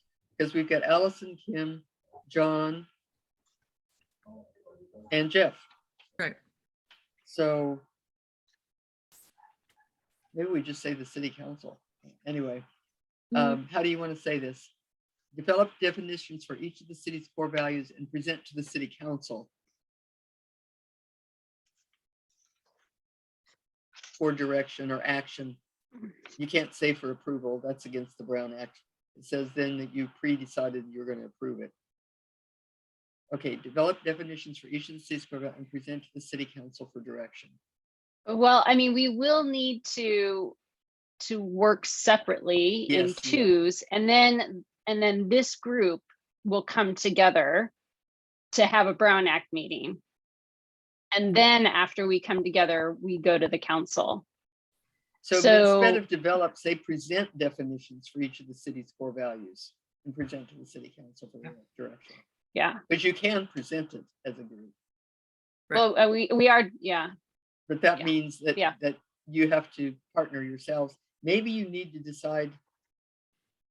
Well, I'll just let you decide Well, which well- ones you're going to work on in pairs, because you can only do pairs. So the acting city or the assistant city manager can communicate with each of us individually on how to divvy up the work. Right? And so we're not having a conversation about which we want, unless we want to do that now or during lunch.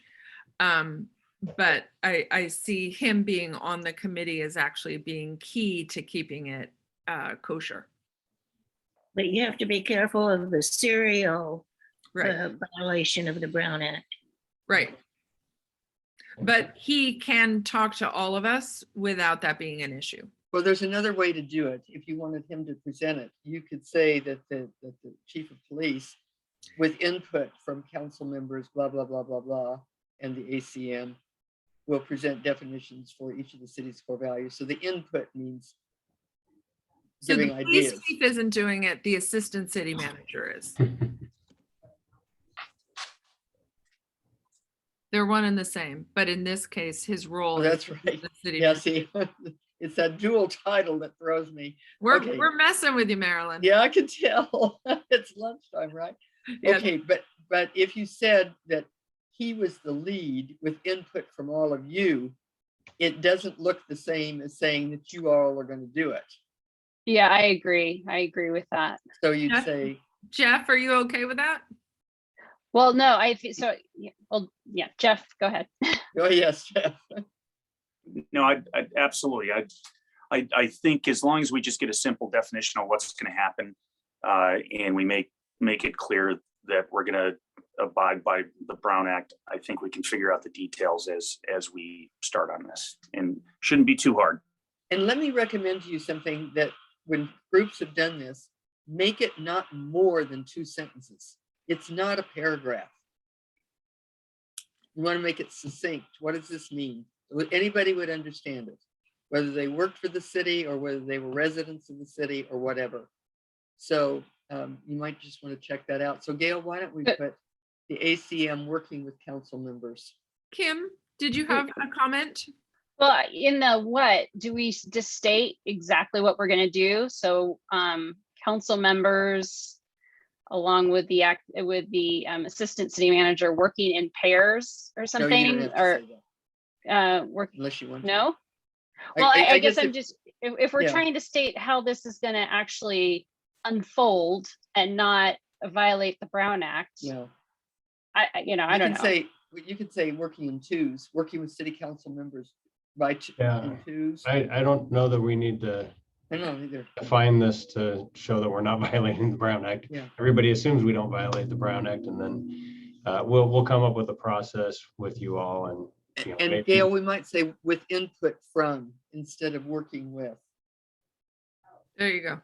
right. So it may just be like a kickoff meeting that we notice, establish who's working on what, probably 15-30 minute meeting, who's working on what, then you all go out into your little subcommittees and work. Yeah. And then come back for another meeting where we actually have a discussion at the committee level before going to the council. Okay, is Okay. everybody comfortable with that? Yes. All right, is there anything else about city's effectiveness and efficiency that you feel ought to be addressed in the objectives between now and the 1st of October? I'm wondering if we want to talk about communication in this goal. I feel like that is something that we are, because we don't have, let's see, looking Are at you our talking about other communication with goals. the public, Kim?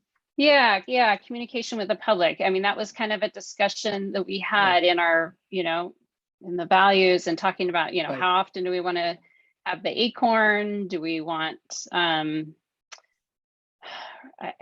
John, not to put more, Gerton, not to put more on you, but again, trying to define what our goal is for communication with the residents. Is that a monthly email that summarizes what's gone on? Is that, I don't know, because I think it is really important to keep people up to date on what's going on. And so I'm just wondering if we want to work towards something that's a little bit more established in terms of communication within our city. Yeah. So Gail, that's could I see something the that group for a we're, minute, please? so that's something, John? that's something we're already working on. A lot of that is internal administrative kind of operational stuff. We have plans for a regular monthly email update to go out to the community. We were making progress on that with Randy, and Randy's leaving kind of made us take a couple steps back in terms of technological capabilities and getting other folks trained on how to handle that kind of stuff. So we're such a small organization that, one person leaves and it's a road bump for us. So there are plans for that. We've already, got a few new technological tools that we're learning and utilizing for better outreach. You've probably noticed that the emails that go out notifying people about agendas and things like that are a little more professional looking.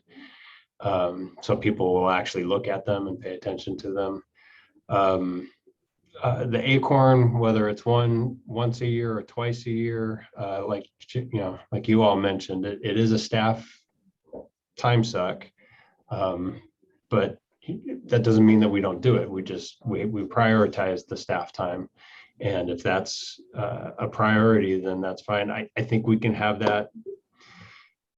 I think that's a good discussion as we look at the budget for next year, because the cost of producing the acorn, because we are one of the few communities still doing print documents that go out to all the residents. There's a limited number of resources anymore that even print like that, let alone mailing things out. And so the costs have gone up considerably from what they used to be. So, so it's a budget discussion for us. So anyway, that's a long way of saying, I think that those are all initiatives that we're already addressing. I don't know if we need to put them on here, but one thing kind of relative to that is, you'll remember, I think it was in January, I came to you all at the council meeting and talked about developing council policies like other cities have, to kind of give some structure so that we all agree on how meetings are handled and how the public interacts with the council and planning commission at public meetings. But also formally establishing our committees and what are the mission, what's the mission of each of the committees, setting regular dates for them to meet, and how the makeup of the committees is determined, how they interact with staff, which staff are assigned to the committees to work with them, and then what levels of authority do they have, or are they just recommending bodies just to the council, all that kind of thing. So we're working on that. And I think that might be a good thing to add here, because that kind of gets at the heart of all of that. You want to give us some wording for the group to react to? Yeah, you just, go ahead, Mary. How is that different or supplement the handbook we talked about? It's the same thing. Okay. Yeah.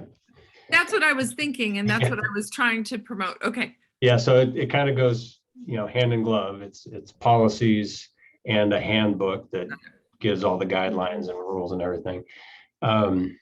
So yes.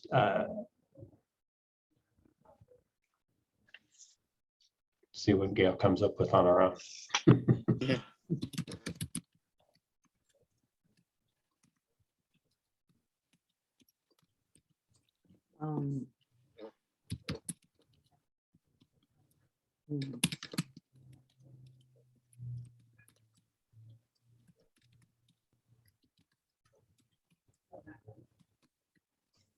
That's about as far as I need a verb for the handbook. Complete and present.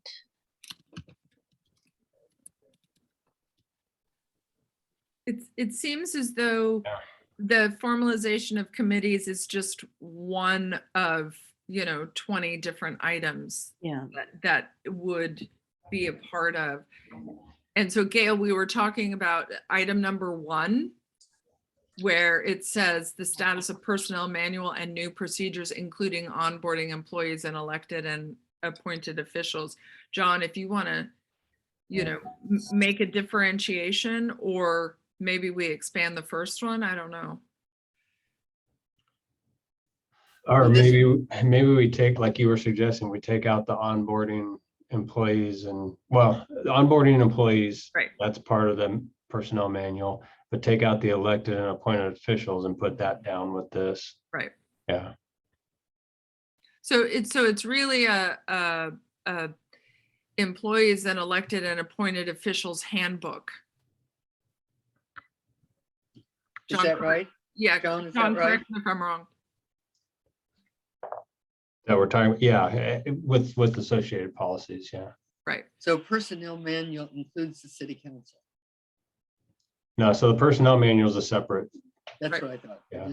I thought I was hearing that was part of it. So then, John, if I'm hearing correctly, we can eliminate the last 2 lines of the last objective. yeah. Complete that's and- So fine. you want, Gail, you want including policies and procedures, period.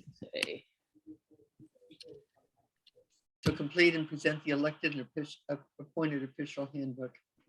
And who are you presenting it to? To the council. Or a consideration. Yeah, for direction, or Direction. direction means yes or no. Consideration means a little softer. Okay, is everybody comfortable with that? Complete and present to the city council for direction. And it doesn't exist now, right? These sounds like it's already there, and elected and appointed officials handbook. Yeah, and then for who, that's- Gail, after direction and instead of the handbook. They don't have it yet. AN.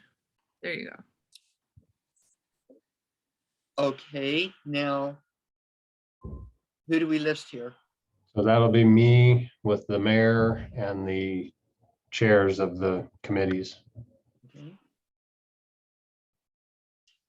And you're the lead? Yep. So working with the mayor, committee chairs. And how long do you need for that?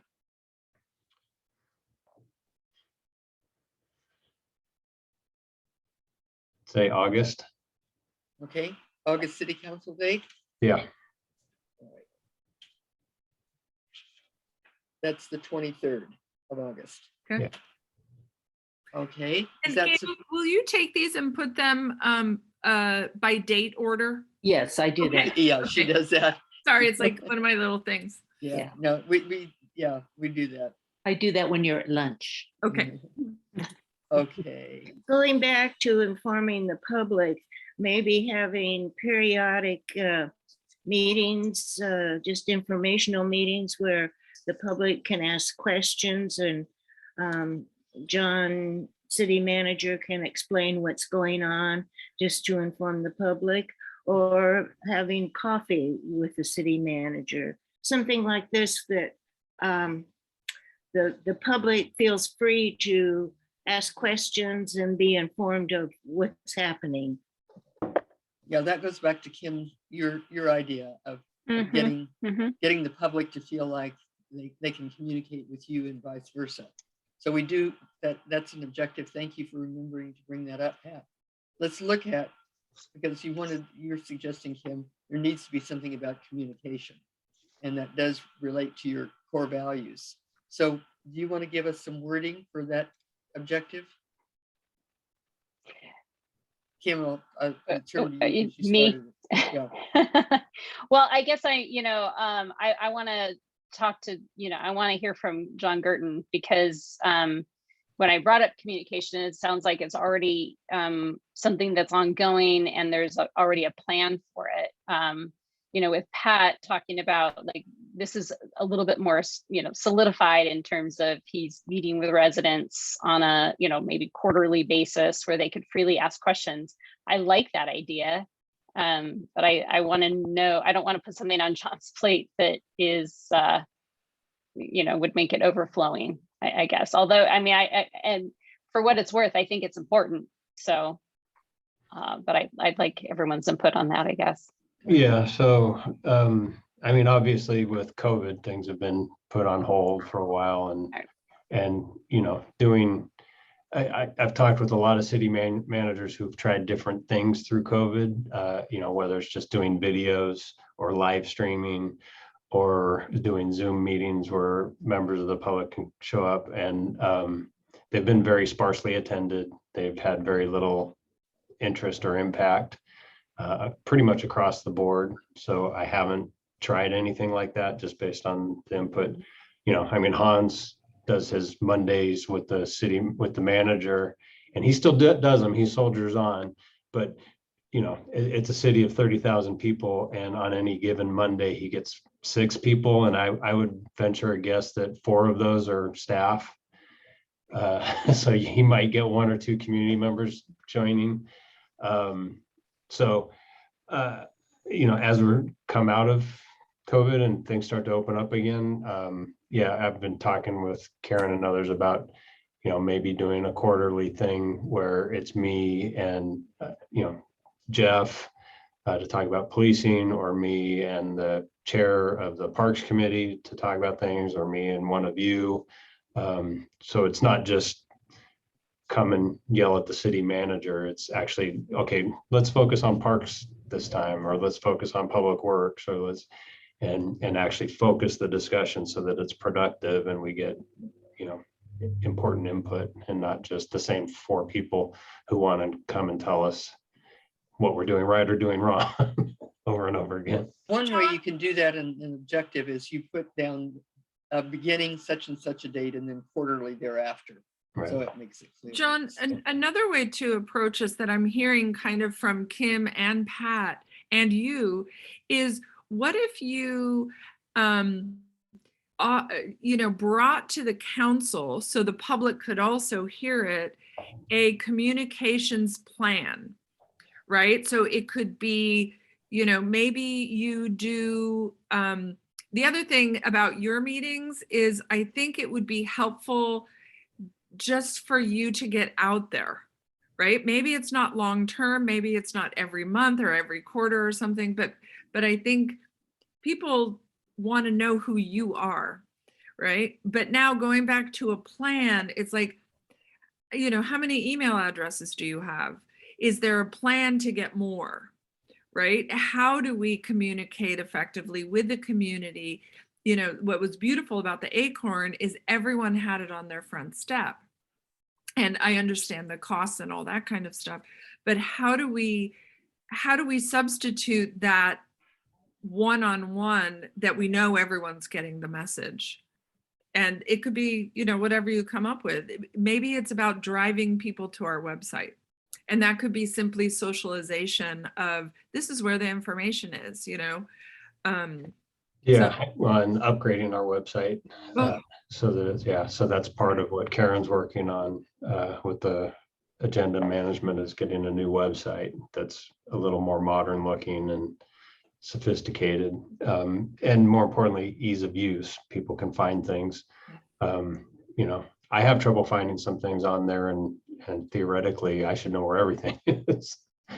You know, John, staff can't find stuff. that's a good objective for this particular goal, though, that you're Yeah. updating your web, that you're updating, because that's community. This is a form of communication to the community, that you're doing this. And, you know, lots of people put on all the goals and objectives. That varies according to clients, but they put them on the website so that all people have to do is look at what would the strategic plan come up with, and then that informs them.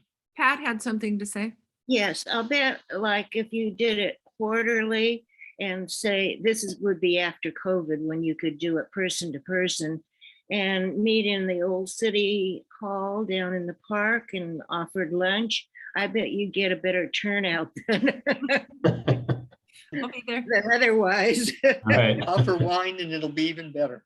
The other option would be to grab a CSUMB human communications intern whose sole focus is on how to drive people to websites, how to gather emails, and how to help set this stuff up, right? That way, that's all they focus on.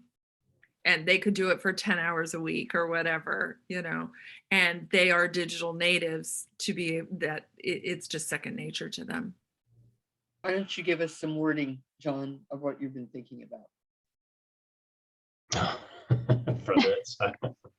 Not to put you on the spot, but Yeah, I was just gonna say, what do you think, Kim? Update I the guess- city's website. That's Gail got that down. Yeah, no, I think the mayor actually already gave it to us. Just you know, update the city council or present to the city council a communication strategy or a community outreach strategy. How about that? Perfect. And that's probably a separate one from the website. It's probably different people for one thing. Present to the city council. And you want to say for direction, for consideration, whatever. You expect them to. I did, yeah, just for input, yeah, input and direction. I think the website fits under that. Yeah, You know, because it takes time to figure out how to do it and who to do it and all that kind of stuff. You said for direction and something else you said, John, I just input and direction. or input and direction. Okay. And who would work with you on that? Primarily, well, You can Jeff. call on the- city council. Yeah, it'll be a little bit of everyone, but yeah, mainly Jeff and Karen. Okay. So assistant city manager and deputy city clerk.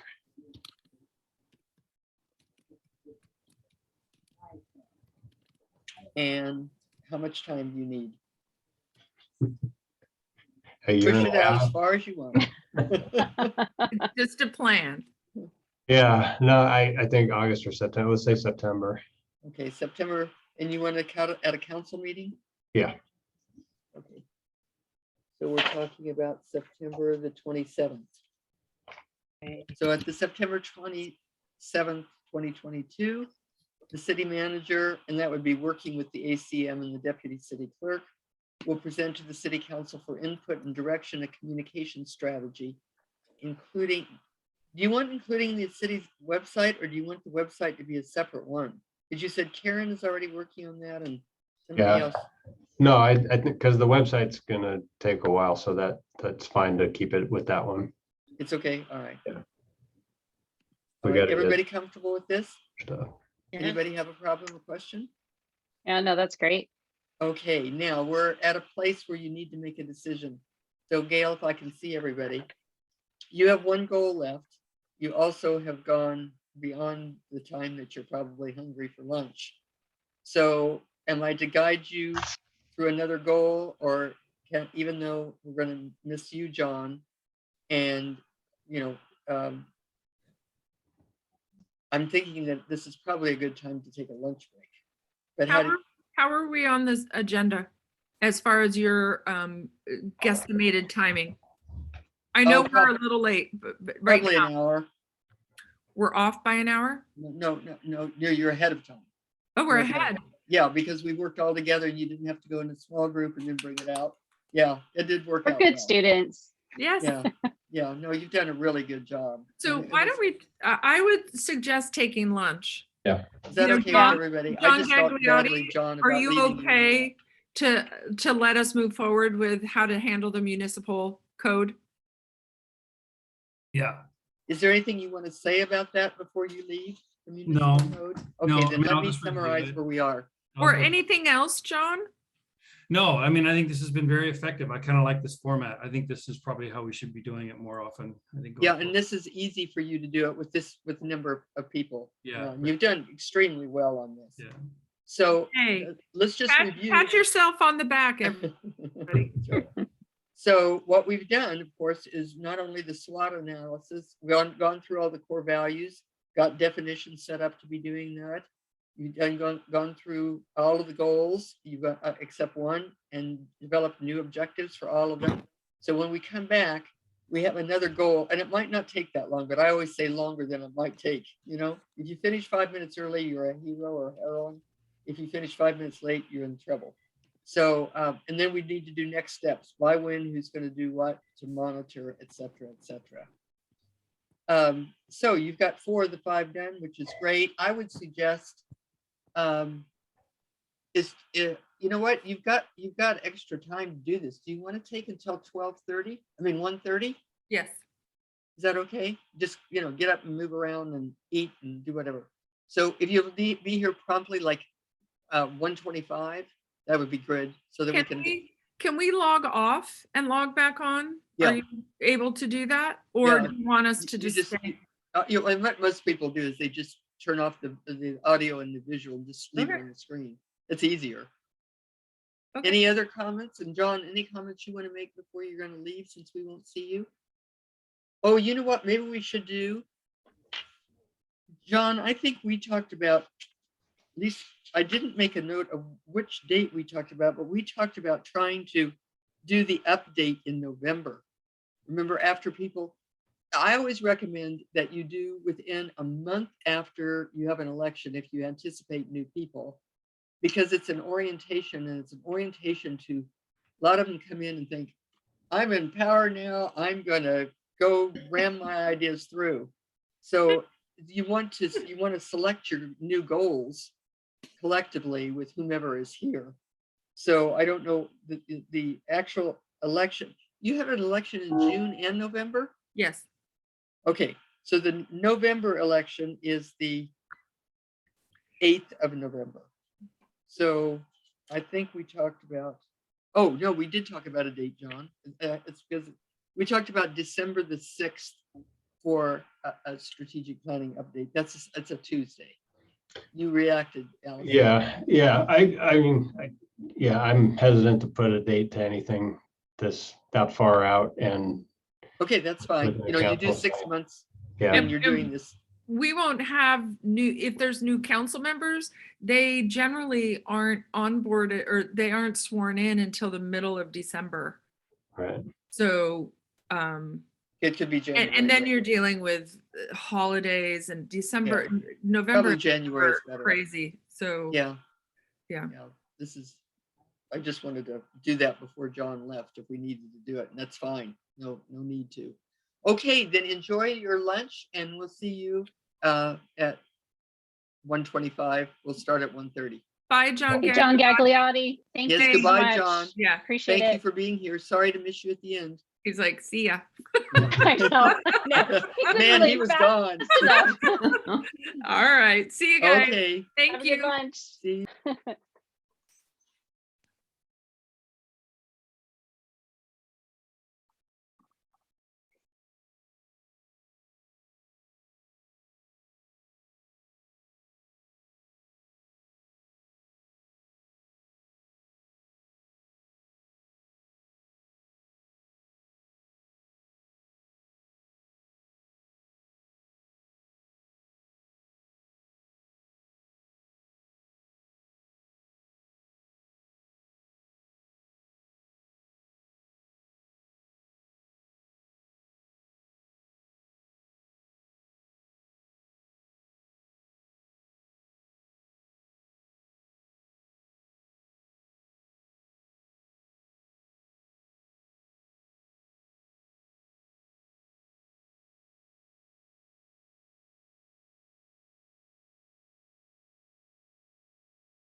My gosh, that goes fast. Didn't it go fast? I thought, my golly, I feel like I inhaled it. It's like I walked outside, I came back and it was 1:25. Good girl. You get an A.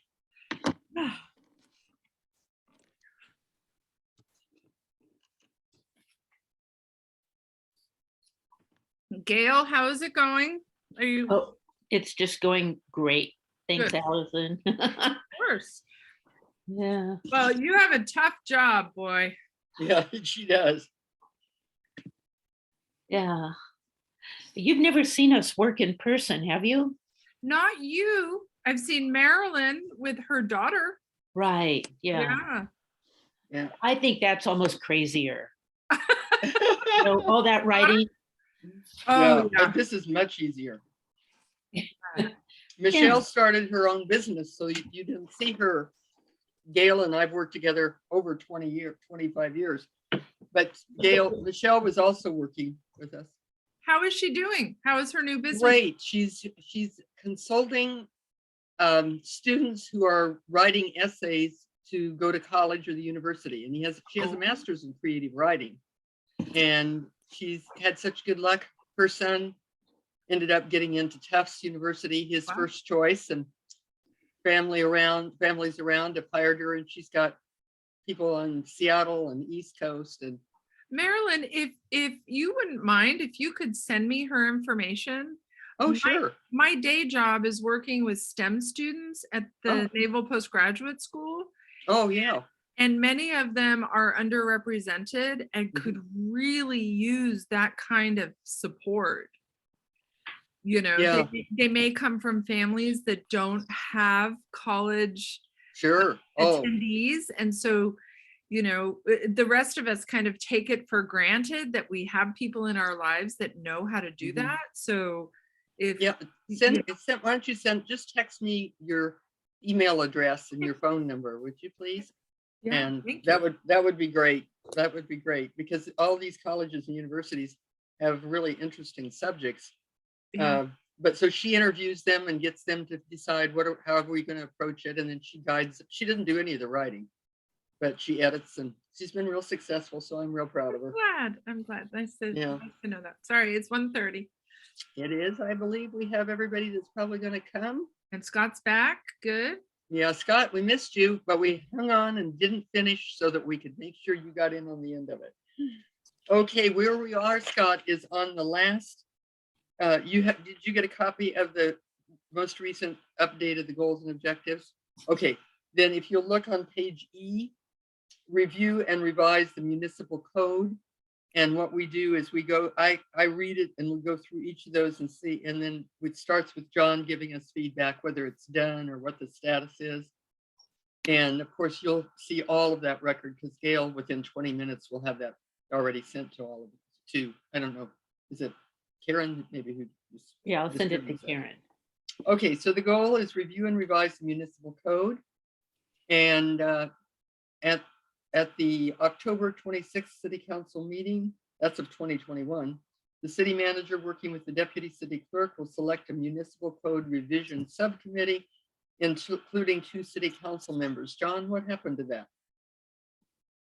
Yeah, so that one's been kind of on hold, just because it's kind of big and wasn't really sure what we were looking for. I think that's one.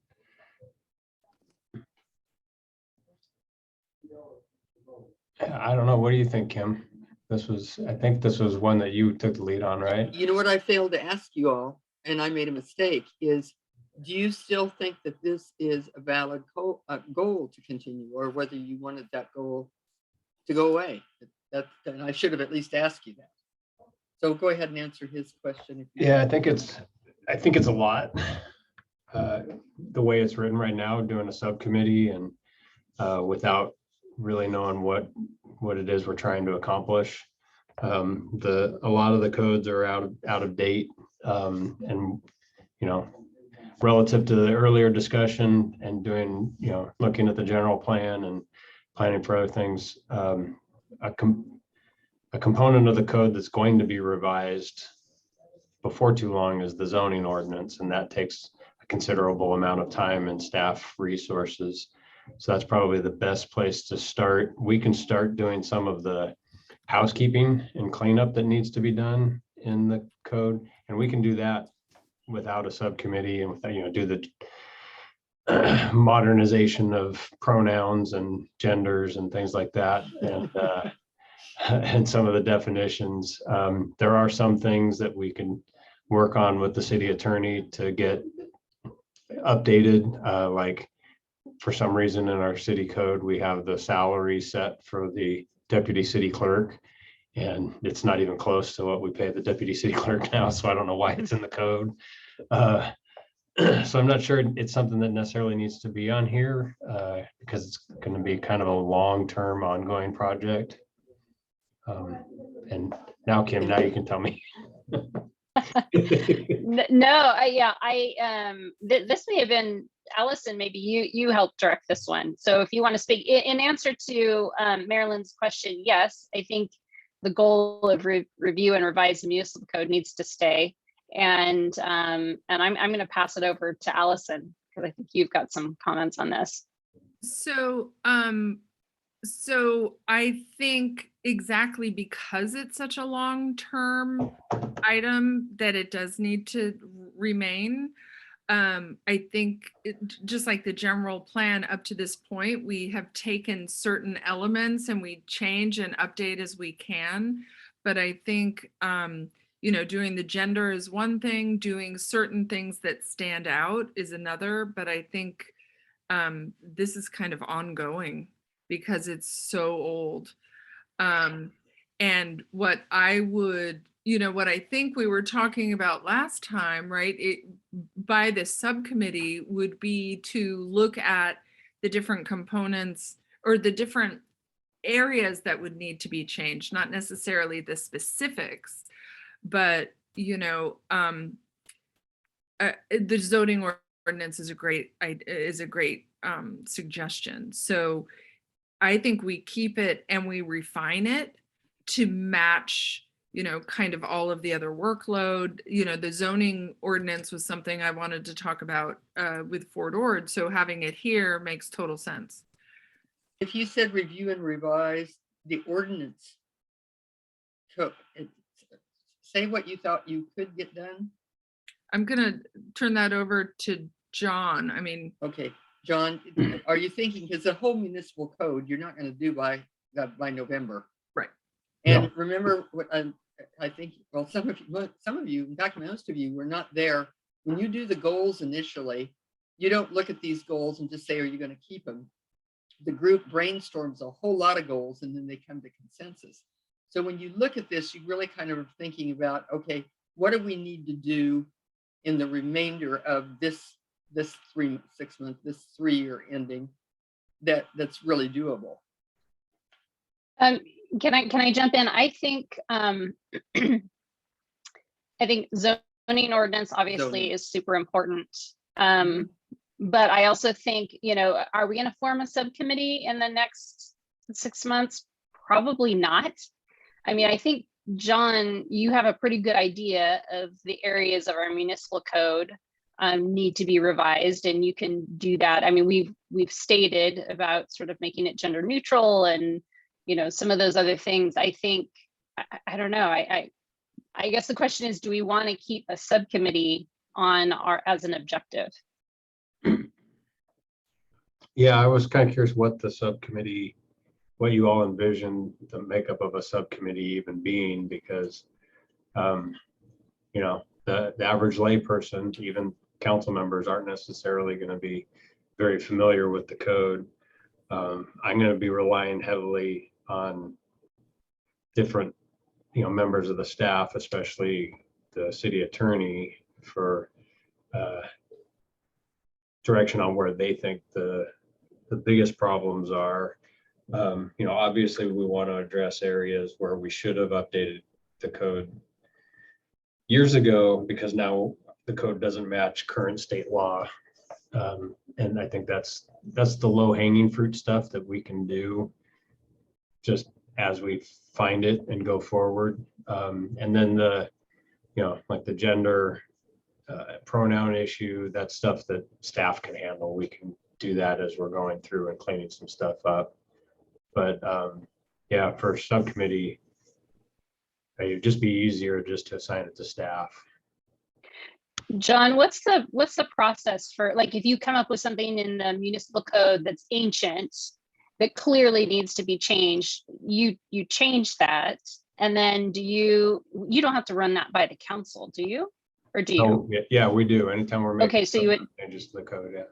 so at some point you'd come back and you'd say, okay, we did this and we did this and we did this with the code. Yeah, we'd bring it to you, show you, what the recommended changes are. We'd have the regular with the red lines. So you could see what the changes were with the explanation of why those changes are being recommended, and then you could adopt it.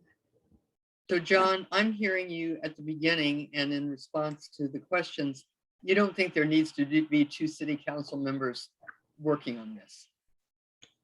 Yeah, no, I think this is something that it is appropriate Okay. to be a staff assignment. Okay, so then we would just take that objective out. And sometimes that happens, it just goes out. And then you were talking about, so Gail typed it in, areas that need revision, review in accordance with state law. And that was talking about the zoning ordinance. So would you see that the focus in the next months are really not revising the whole municipal code, but the zoning ordinance? Is that the outcome instead? Well, the timing of the zoning ordinance goes in conjunction with the discussion about the general plan. And the housing element. And the housing element, yeah. Yeah. So, yeah, I would say in the next 6 months, it's really more just some of the administrative cleanup that we could do. So the second bullet, the current second bullet, maybe we should look at that. And it seems like that is identifying the low hanging fruit. Right. And then maybe we ask for a plan for, or a, an update on zoning ordinance or things like that. You're referring to the November 16th number 2? No, March 22nd. Oh, on the second. Okay. Yeah. Second, that's number 3. So I was looking at present sections of the municipal code identified by this, and you can take out by the committee. Yeah. Present sections of the municipal code and have council prioritize amendments. For example, shall, gender neutral code revision, green building codes for ADU ordinance, business license chapter review. So I would suggest taking identified by the subcommittee and have council prioritize amendments out. That's why I Present just left that sections, out. yeah, present sections or recommendations. Right, so there's your low hanging. Mhm. And then I think, to have another one would be to talk about the zoning ordinance. And that may be a future objective because it may not be this 6 months. But I think it's important to have it on the record. John, is present sections of the municipal code stated correctly? Yeah, Does that's it fine. need to define the sections or what? No, Or areas. Or, If that's clear, that's fine. I just. yeah, it's clear for me. Okay, when you're the one that's going to do it, I guess we can just leave it. So present sections of the municipal code to the city council to prioritize amendments. Is that what you're talking about? I would offer John the ability to present recommendations. For amendment. Yeah. Right, that way we're not prioritizing. I'd Right. like him to prioritize. and then we discuss it. Okay, If that's okay with, everybody else, I can't see. but Scott, Pat, you want to say, instead of present sections, you want to said present recommendations, right? Yes. So sections is now recommendations with amendments. or recommendation, yeah. With amendments of the municipal code to the city council. Do we need amendments?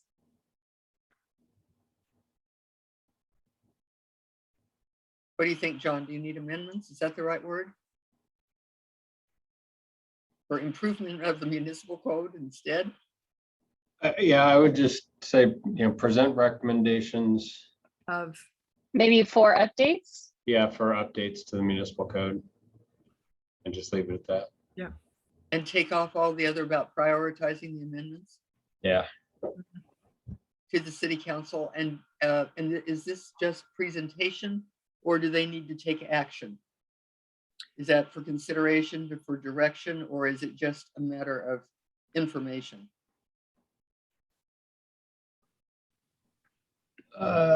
Yeah, no, I'd say for direction. I'll just let everybody know, the hardest goal is always the one immediately after lunch. Our bodies are just adjusting to food and let's just get this through. So don't feel badly. it's Okay, not so- a very juicy one either.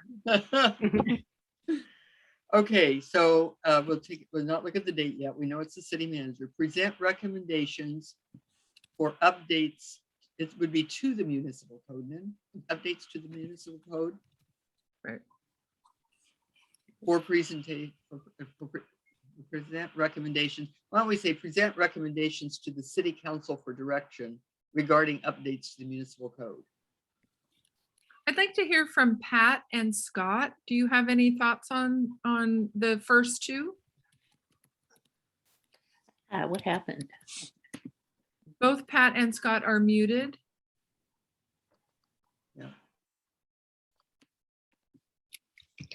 I get this right, Marilyn, for dinner.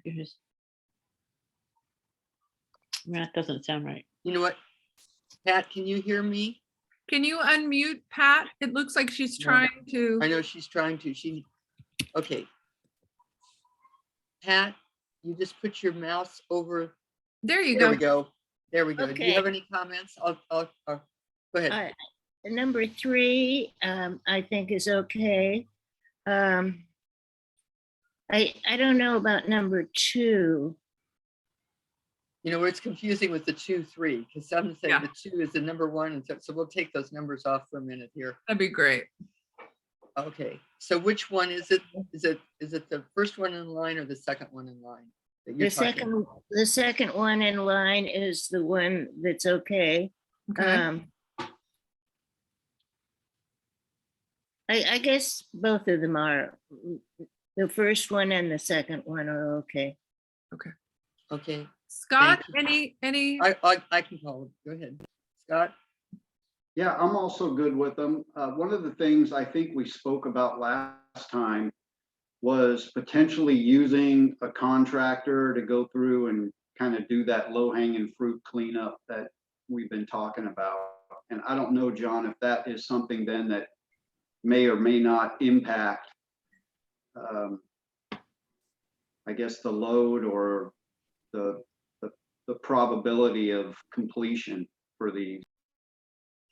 Yeah, so a few things. So using the contractor, we contacted MuniCode, who are the keepers of our code online, just about doing the gender update and the pronouns and things like that. And I think that if I remember correctly, their bid just for doing that was somewhere in the neighborhood of $3,000 or $4,000. So obviously that's not reasonable and not something we're going to do. So Karen's working with them on that to revise that portion of it.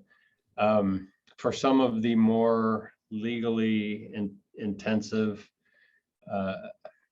sections of code, we would probably utilize either somebody from Alex's firm or outside counsel like Colantonio, who helped with the sign ordinance.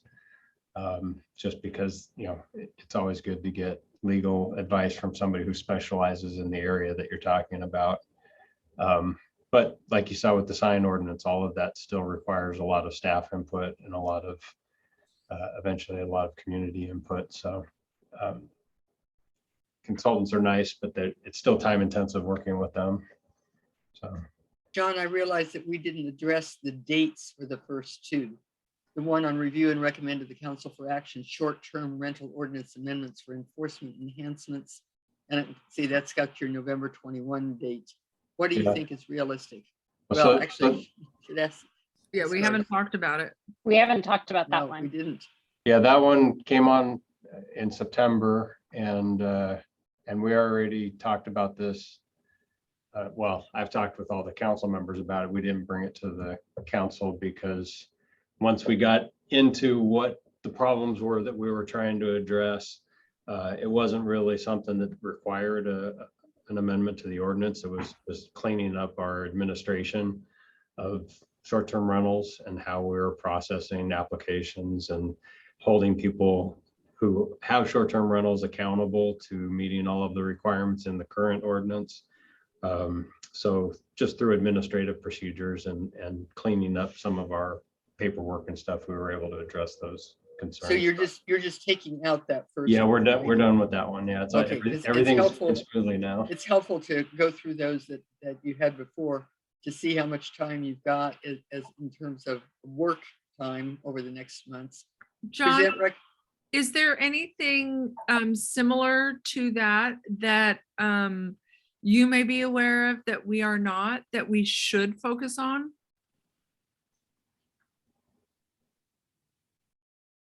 Not that I can think of off the top of my head. Okay. Yeah. Okay. So then we're back to generally just cleaning up, updating, and eventually bringing us, really up to legal snuff, Right. which sounds like it'll take us a while from not only a cost perspective, but also an identification perspective. Yeah. We'll do it in bunches. Okay, great. So I think, agreeing with Councilperson Shirley, I think this just needs to stay on there. It's kind of like updating the general plan. For me, these are very similar, right? We're going to tackle whatever we can when we can and with what money we have at the time. I have a question for John. I heard from a resident this weekend. It was a constructive complaint, but he was complaining about the cost of a variance application he has a tall hedge, and he wants to replace that tall hedge with a tall fence, and he would need a variance through the Planning Commission to do that. And the variance would in effect cost almost more than just putting up a fence that he wants to put up. Has there ever been any discussion about our costs for those sorts of things in the city, putting it on kind of a scale in terms of, like, if you're doing a large remodel, maybe it's it's a bigger project, so it's more expensive, versus a really small project, it costs less? Yeah, I don't know specifically which one that would fall under. It's something we can review. Our fee schedule needs to be reviewed anyway. It's been a number of years since that's been done. And so Right. that would be an opportunity to look at those types of things. Would that go under the municipal code? No. No, it's really more of a budget. Can I jump in? Okay. Sure, Jeff, please. Yeah. We did a comparison of our fee schedule last year, or just before John got here, a little bit before John got here, compared to other cities. In most areas, we're actually under what other cities charge. In a couple areas, we're above. I'm going to try and find that. Denise Duffy and Associates did that for us in an effort to update our fee schedule, so we can look at that and then perhaps look at where we're out of whack and where we can maybe have an adjusting or a sliding scale or something like that, and perhaps bring something to the council soon if the boss thinks that's okay. Yeah, That's- there's certain areas of the fee schedule that we can approach that way where we just basically benchmark to the region. And then there's certain planning fees and things where we actually have to do a study and do an estimate of staff time and consultant time and stuff like that, because you can't make money. You can cover Right. costs, but you can't make money. Got it. Got it. Okay, Okay. I'm gonna take you back for a moment to that Yeah. first objective. Is it still a valid objective to present recommendations for updates to the municipal code to the city council for action? Are all of you still okay with that? Because Gail has it the 2022 city council meeting, but we don't have a date yet. So John, when would that be appropriate?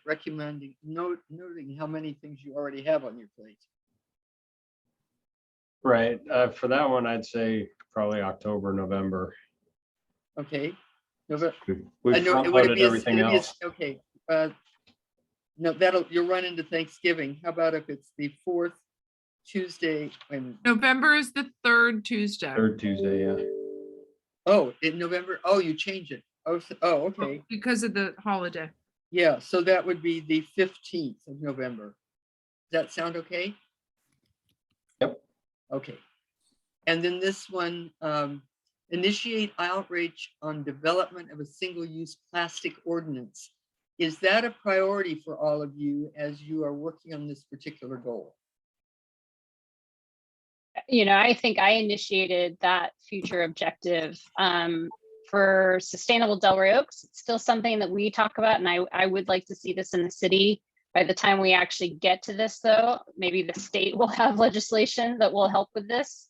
So my suggestion would be if we could just keep this as a future objective and not do anything else with it at this point. The rest of you okay with that? Gail, I need Yeah, to see the right. group here. Anybody want to talk? Because I'm only seeing a few people on the screen. Is there anybody that wants to make a comment? Pat, you look like you might. Well, yeah, I think it's an important issue, but I don't think that it needs to be raised to a high priority. I like the future, I think is appropriate for this. All right, good. Anybody else want to comment on it? Okay, then let's go back to the list. Because we'll leave that as future. And then zoning ordinance connects with housing element. Those are just the words that Gail picked up. Say a little more about what would this mean? I think that's a good one to have on there. I mean, it's something we'll be doing, we need to do. I don't know, John, tell us timing. Is that a future objective? Yeah, we wouldn't know timing until we have Okay. a clear path for general plan amendments. Does everybody understand what that means? Zoning ordinance connects with housing element. How it connects?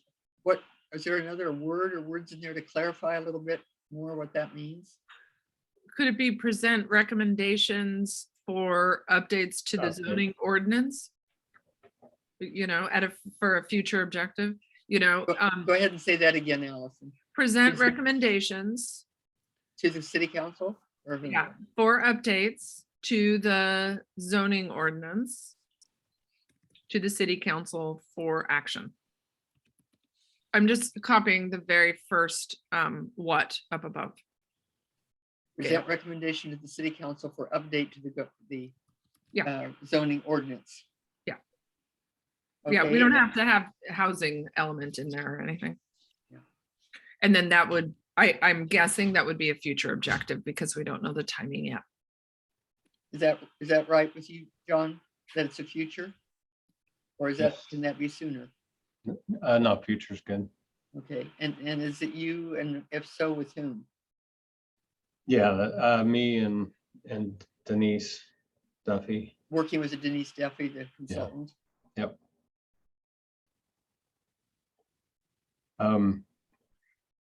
Maybe Go put ahead. in there, present recommendations to the planning commission and city council. Okay, Has to go to the planning commission first. sure.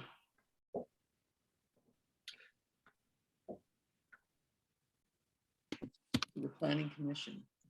He said the planning commission should be before it, before the council. No, it's fine. Yeah, Yeah, you might even do it together, huh? I like those. Yeah. For action.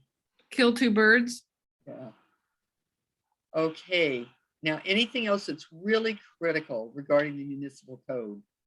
Because there are lots and lots of things that the city manager is going to be doing. And you want to make sure you keep him. And these are both future, so you're not under the same pressure. But what else, if anything, would you recommend, John, as a city manager? For revising the municipal code, Yeah, I think we're good. I think that's enough. Okay, let me see everybody, please. Gail. Are you comfortable with that? Because you've got one that has a time deadline in the 6 months and two that are carryovers. Yeah. That's good. Yeah, I've picked up, it's interesting to watch you move toward being a team instead of a collection of individuals. You know, there's a lot more support of each other and being considerate, and you can tell when the switch has started, and that's why you've gotten through so fast today, which is just blows me away. Because when I knew you wanted to talk about core values, when I knew you wanted to talk about goals, and you wanted to do objectives, I thought, ooh, I ended it too soon. Well, all of this is not worth anything if you don't have good follow-up. So that's our next thing. And I'm going to take the screen here for a moment and go over next. Or, you know what, Gail, I think I'm going to go over my screen that I just show a sample, and then I'll have you do the next steps. Okay. So unless it's disappeared, here we go. Okay, and this is, this is basically what you've been doing. But the key here is this has got to be done monthly. And the reason why I say the 1st or the 15th or like a regular meeting that you've already got scheduled is that the people who are the leads, unfortunately, mainly the city manager, by about the 22nd should share the progress. Now, is Karen the one that's doing this? She's the one that updates the goals and objectives, John? No, I update it and then it goes to the council at every council Okay, meeting. all right. So you're going to update to yourself. But if somebody else is like the finance director in this example, which is just a anonymous sample, that person would need to report then to the city manager because you are updating. So the key is to get in the habit of doing this every month so that you know what's on. Sometimes it's totally done. And if it is done, sometimes there's just a short statement about the next step. On target means you're on target for the date that was selected. And then revised, you need to say why. Like in this case, more research is needed. So what happens is that when this becomes just natural, that comes out every month, there's a real good flow to keeping up with the strategic plan. So the last item on the agenda is the strategic planning elements. The monitoring of the strategic plan. So Gail, if you could put up that screen, because we have to fill it in with people's names. April 4th, Deputy City Clerk distribute the meeting record to all the workshop participants. Is that right? We would go ahead and just send this not only to you, John, but also to Karen to distribute. She'll get it by 2:30 at the latest. Is that okay? Yes. Okay. Then within 48 hours of receipt, all of you need to read the record. It just solidifies what you did. It used to be when I first started doing this, the records, Gail and I would have 50 to 60 flip chart pages full. And then it was given to the city manager, for example, who had his staff do it. It might take them 2 or 3 weeks if they were really busy. And so when you have that distance between going through the process and looking at it, it really has a negative impact. So this 48 hours is really meant to be read it all over. And then if you have something that you're involved with as an objective in which you're one of the people accountable, it reminds you to get started. Then post the mission, vision, core values, 3-year goals, and strengths on the city website. We do that, we encourage that, but it's up to you. And some of our clients do not only the goals, they do the objectives. So that's up to you, but at least the mission, vision, values, goals, and the strengths, you don't need to put the weaknesses on, you know, that's not needed. But the people need to know you've got, you know, consultants coming in, and you want them to see the good things about that. And who would put that on the website, John? Either Karen or Lee. Okay, Yeah, so we can do that. should we just put put deputy it- city clerk? Yeah, deputy city clerk. What's Lee's? I've never known the name of the position. She's the administrative assistant. Administrative assistant. Okay, do you want both of them being listed or just one of them? Just deputy city clerk is fine. Okay, and that's usually done. When do you present the strategic plan to the you know, at a regular meeting? Is that down here? Yes, right here. Okay, share the updated strategic plan with the public. Usually there's a relationship between doing that. How soon can you, and do you do it by consent Yes. like most councils? Yep. Yeah, so maybe we can move that one up, Gail. And how soon could you do that? Let's see, we got, I'll be on the 26th. okay, so, I put them in date order, so we'll see how it falls out. okay, so the 25th, share the strategic plan with the public. And then after that, you would post, that would be posted. So that same week. So August. Oh, April 25th, I'm sorry. Okay, The council meeting's the 26th, not the 25th. oh, thank you. I don't want it Uh-huh. to be incorrect. Thank you, the 26th. Okay, so post the mission vision, can that be done by that Friday anyway, by the 29th? Or you could do it, you could have it done the next day. It's just a matter of putting it on the computer. Could that be done by Karen? Yep. On the 26th? I mean, 27th? 27th, yeah. So why don't we, instead of by, why don't we put April 27th? Then the city manager and the police chief and the city attorney and the deputy city clerk all should review the weaknesses and challenges list for possible action items. Everything that gets mentioned in the weaknesses, challenges does not end up in a strategic plan, but every one of those ought to be looked at one more time, because sometimes there's possible action items that can be taken without being in the strategic plan. And it's just being more responsive to the feedback you get. Are you having a regular meeting of these individuals collectively, John, at this point? Yeah, we're pretty small. We're all right here next to each other, so we meet informally several times a day. But yeah. Okay, yeah, is there something, if it were monthly, I mean, not monthly, if you would do that yet this month since it's so early? I'm sorry, what was the question? Well, because The it's date for this only month? the 4th of April, do you think Yeah. that you could review that for possible action items? And then Gail, I think we've usually said it and share the results after. No, we don't usually do that, I'm but trying to if you figure out. want- Okay, we should be.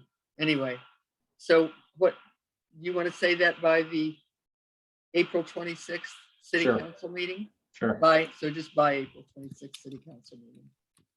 The police chief share and discuss the strategic plan with police staff face to face. What do you think? Does that still need to be done, Jeff? Yeah, we do that all the time. I just think it usually takes a couple of weeks because we don't all work at once. It goes Yeah. over the course of several. Yeah, every Several group that has, every group that has police or fire in it is usually 2 weeks. So if that would be, 2 weeks is April 18th. no, April. Oh, you mean 2 weeks from now, right? Is that okay, Added 2 weeks. Jeff? April 18th, all right. Then city manager share and discuss the strategic plan with city staff and contractors face to face. Now, you don't have that large a group, and it may be that they're a little nervous if that waits too long. Gail will put these in a chronological order. So how soon can you make it a point to speak face to face with the rest of your staff about the strategic plan? Yeah, with the contractors and stuff, that'll be probably this Thursday, the 7th. Okay, April the 7th. And then monthly, monitor the progress of the goals and objectives, revise objectives, add, amend, and or delete as needed, and send the update on your objectives to the deputy city clerk. So that's the objective leads. And by the 22nd of the month usually works pretty well. Actually, that's about the time of your city council meeting. So does that date work, John? Or is that a little late? If you're going to send an update to the city council for the 4th of the month each month. Yeah, around that time's fine. That's usually about the time that the agenda goes out. Okay, and maybe you need a little more time, and maybe it's the 15th of the month, so that by the 22nd you could get it. Does that make sense? Yep. Okay, the 15th of the month. Then monthly, the deputy city clerk prepare and distribute to the city council and staff the updated strategic plan monitoring matrix. Is Karen doing that, or are you doing it? Well, yeah, Karen does in the agenda packet. All right, and then with this thing that we talked about, dates for update, January 23rd, date to be determined, and there's a strategic planning to. Now we also have to identify goals. You'll thoroughly assess the progress that you've made, just like you have today, but identify new 3-year goals. Now that doesn't mean some of those goals couldn't come up again, but you start with an just wide open. And that way everybody has a chance to get their ideas in, and it's especially important when there's new people, if there are new people. And then you do set the objectives for the next 6 months. Is that working okay for everybody? Yep. Okay. Yeah. Then I'm going to take back the screen and we'll summarize here. So here we are. Okay, so if you walk back, Allison did the welcome and public comment. There were no public members here. And then John gave a good introduction and purpose of the workshop and talking about, just the whole strategic planning process. We went through the roles, the strategic planning elements, the agenda. You got to know what what people perceived as their strengths. And then we just read the mission and the vision, but we had a good discussion on the core values or guiding principles. And then of course we read the 3-year goals. You did the SWOT analysis by questionnaire. And so we went through all of that with the internal strengths and weaknesses and the external opportunities and threats. And you basically held on to the goals as they were stated. You've identified your objectives. It ends up being a little longer than 6 months. And so Gail, on the record, you will notice she will not say 6 months.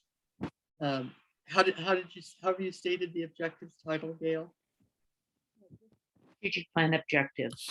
Just strategic plan objectives with the dates. And then we've just gone through the next steps in the follow-up process on the goals and objectives. I've just summarized the workshop. And if you recall last time, I go back to all of you and I ended it with Allison, and she closes the meeting after she gives her perception. So I want you to just reflect, this is not about the strategic planning. It's not about us. It's not about Gail and me. It's about working together. So what's one benefit that you found for you personally working with each other that is a takeaway? And Kim, I'm going to start with you. As always, I just appreciate being able to talk freely and have a discussion and not be constrained by an agenda topic. So it's nice to be able to talk with my fellow council members who I don't always get to have these conversations with, and to kind of come to consensus and have connections that we can make on the topics that we all find important. So yeah, I think this time is really valuable, and I appreciated everyone's input today. So Thank you. Thank you. Jeff,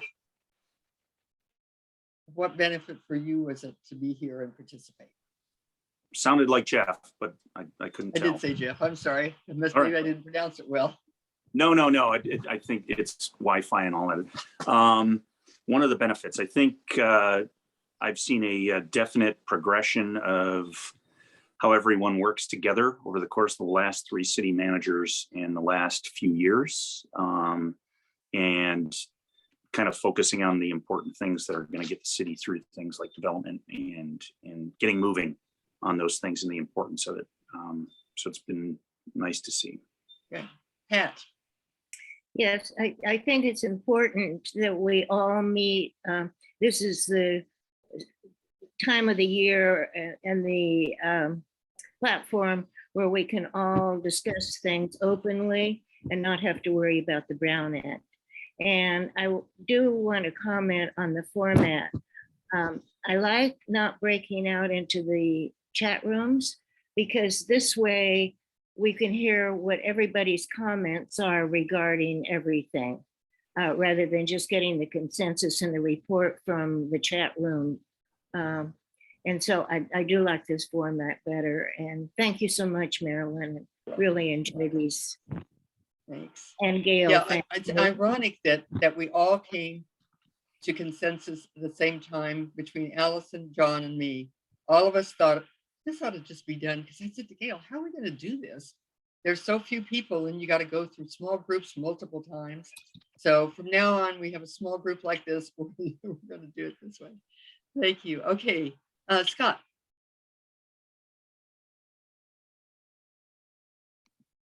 Yeah, I really enjoy getting everyone's perspective. And then on top of that, kind of sprinkling it with a dose of reality that, you know, we don't try to bite off more than we can chew. And that's especially important to John Gurton and the rest of the staff. I think last time, you know, we kind of overshot a little bit. And it seems like this time we got it narrowed down to manageable bites for John to move forward with, in addition to giving him some good guidance and vision into the future. Good. John. Yeah, I just want to echo what you all are saying. I think it's always good. You know, I'll speak for Jeff too, that, you know, from a staff level to hear the hopes and dreams of the council going forward, and hearing it, you know, from one voice and everybody working together on stuff. So I really appreciate it. I know we kind of sprung this on you a little late. Would have liked to have given you a little more time to prepare, but I really appreciate everybody carving out time in your busy schedules to come and do this, because this is important work. And thank you. Thanks, Marilyn. Thanks, Gail. Sure. Before I call on Allison to give her perception and close, it's amazing that you have gone from where you were last time to here, because we were pretty tight on time last time. And one of the things that seemed, after it was over, Gail and I thought, wow, that's a lot of work on a new city manager. And there's been more of a partnership that I've picked up. And John, I want to thank you before each of the goals to talk about where have we been and how's it gone and what do you recommend? So it was not like, well, there's the staff over here and here's the council here, but you were coming together to do that, which is really exciting. And we've enjoyed being with you and hope that we'll see you at the beginning of the year and see where you're going to go for the next 3 years. So Allison, if you'll give your perceptions and then close the meeting, please. Sure. I just want to reiterate what everybody has said. I think the shift in the agenda and allowing us to have the conversations about what is important to us and how we frame that to the public has been invaluable for me to be able to have the time. I also want to credit John Gurton with bringing a sense of calmness to not only this proceeding, but also the council meetings and kind of the timber of the work that we're doing together. yeah, the being able to have the conversations, having John be a part of the conversation early on rather than us kind of, bringing in our ideas first, and to get the reality that Scott was talking about, this has been one of the most valuable strategic planning events that I've attended. And I think we've come together and there was a lot of consensus. So that was really, that makes me happy and proud of the work that we can do together. So on that, not sure when we're going to do this next, but it sounds like we have a lot of work ahead of us. And John and Jeff and all the rest of the staff, thank you so much for everything you do, and saying yes to everything we bring to you. And so on that, we're 45 minutes early, Marilyn. So Congratulations. we can do this. We can do it well, and we can do it early. So thank you all. You're welcome. Stay safe and well, and best wishes for great success. All Bye-bye. right. Bye, guys. Thank you. Thanks, everyone.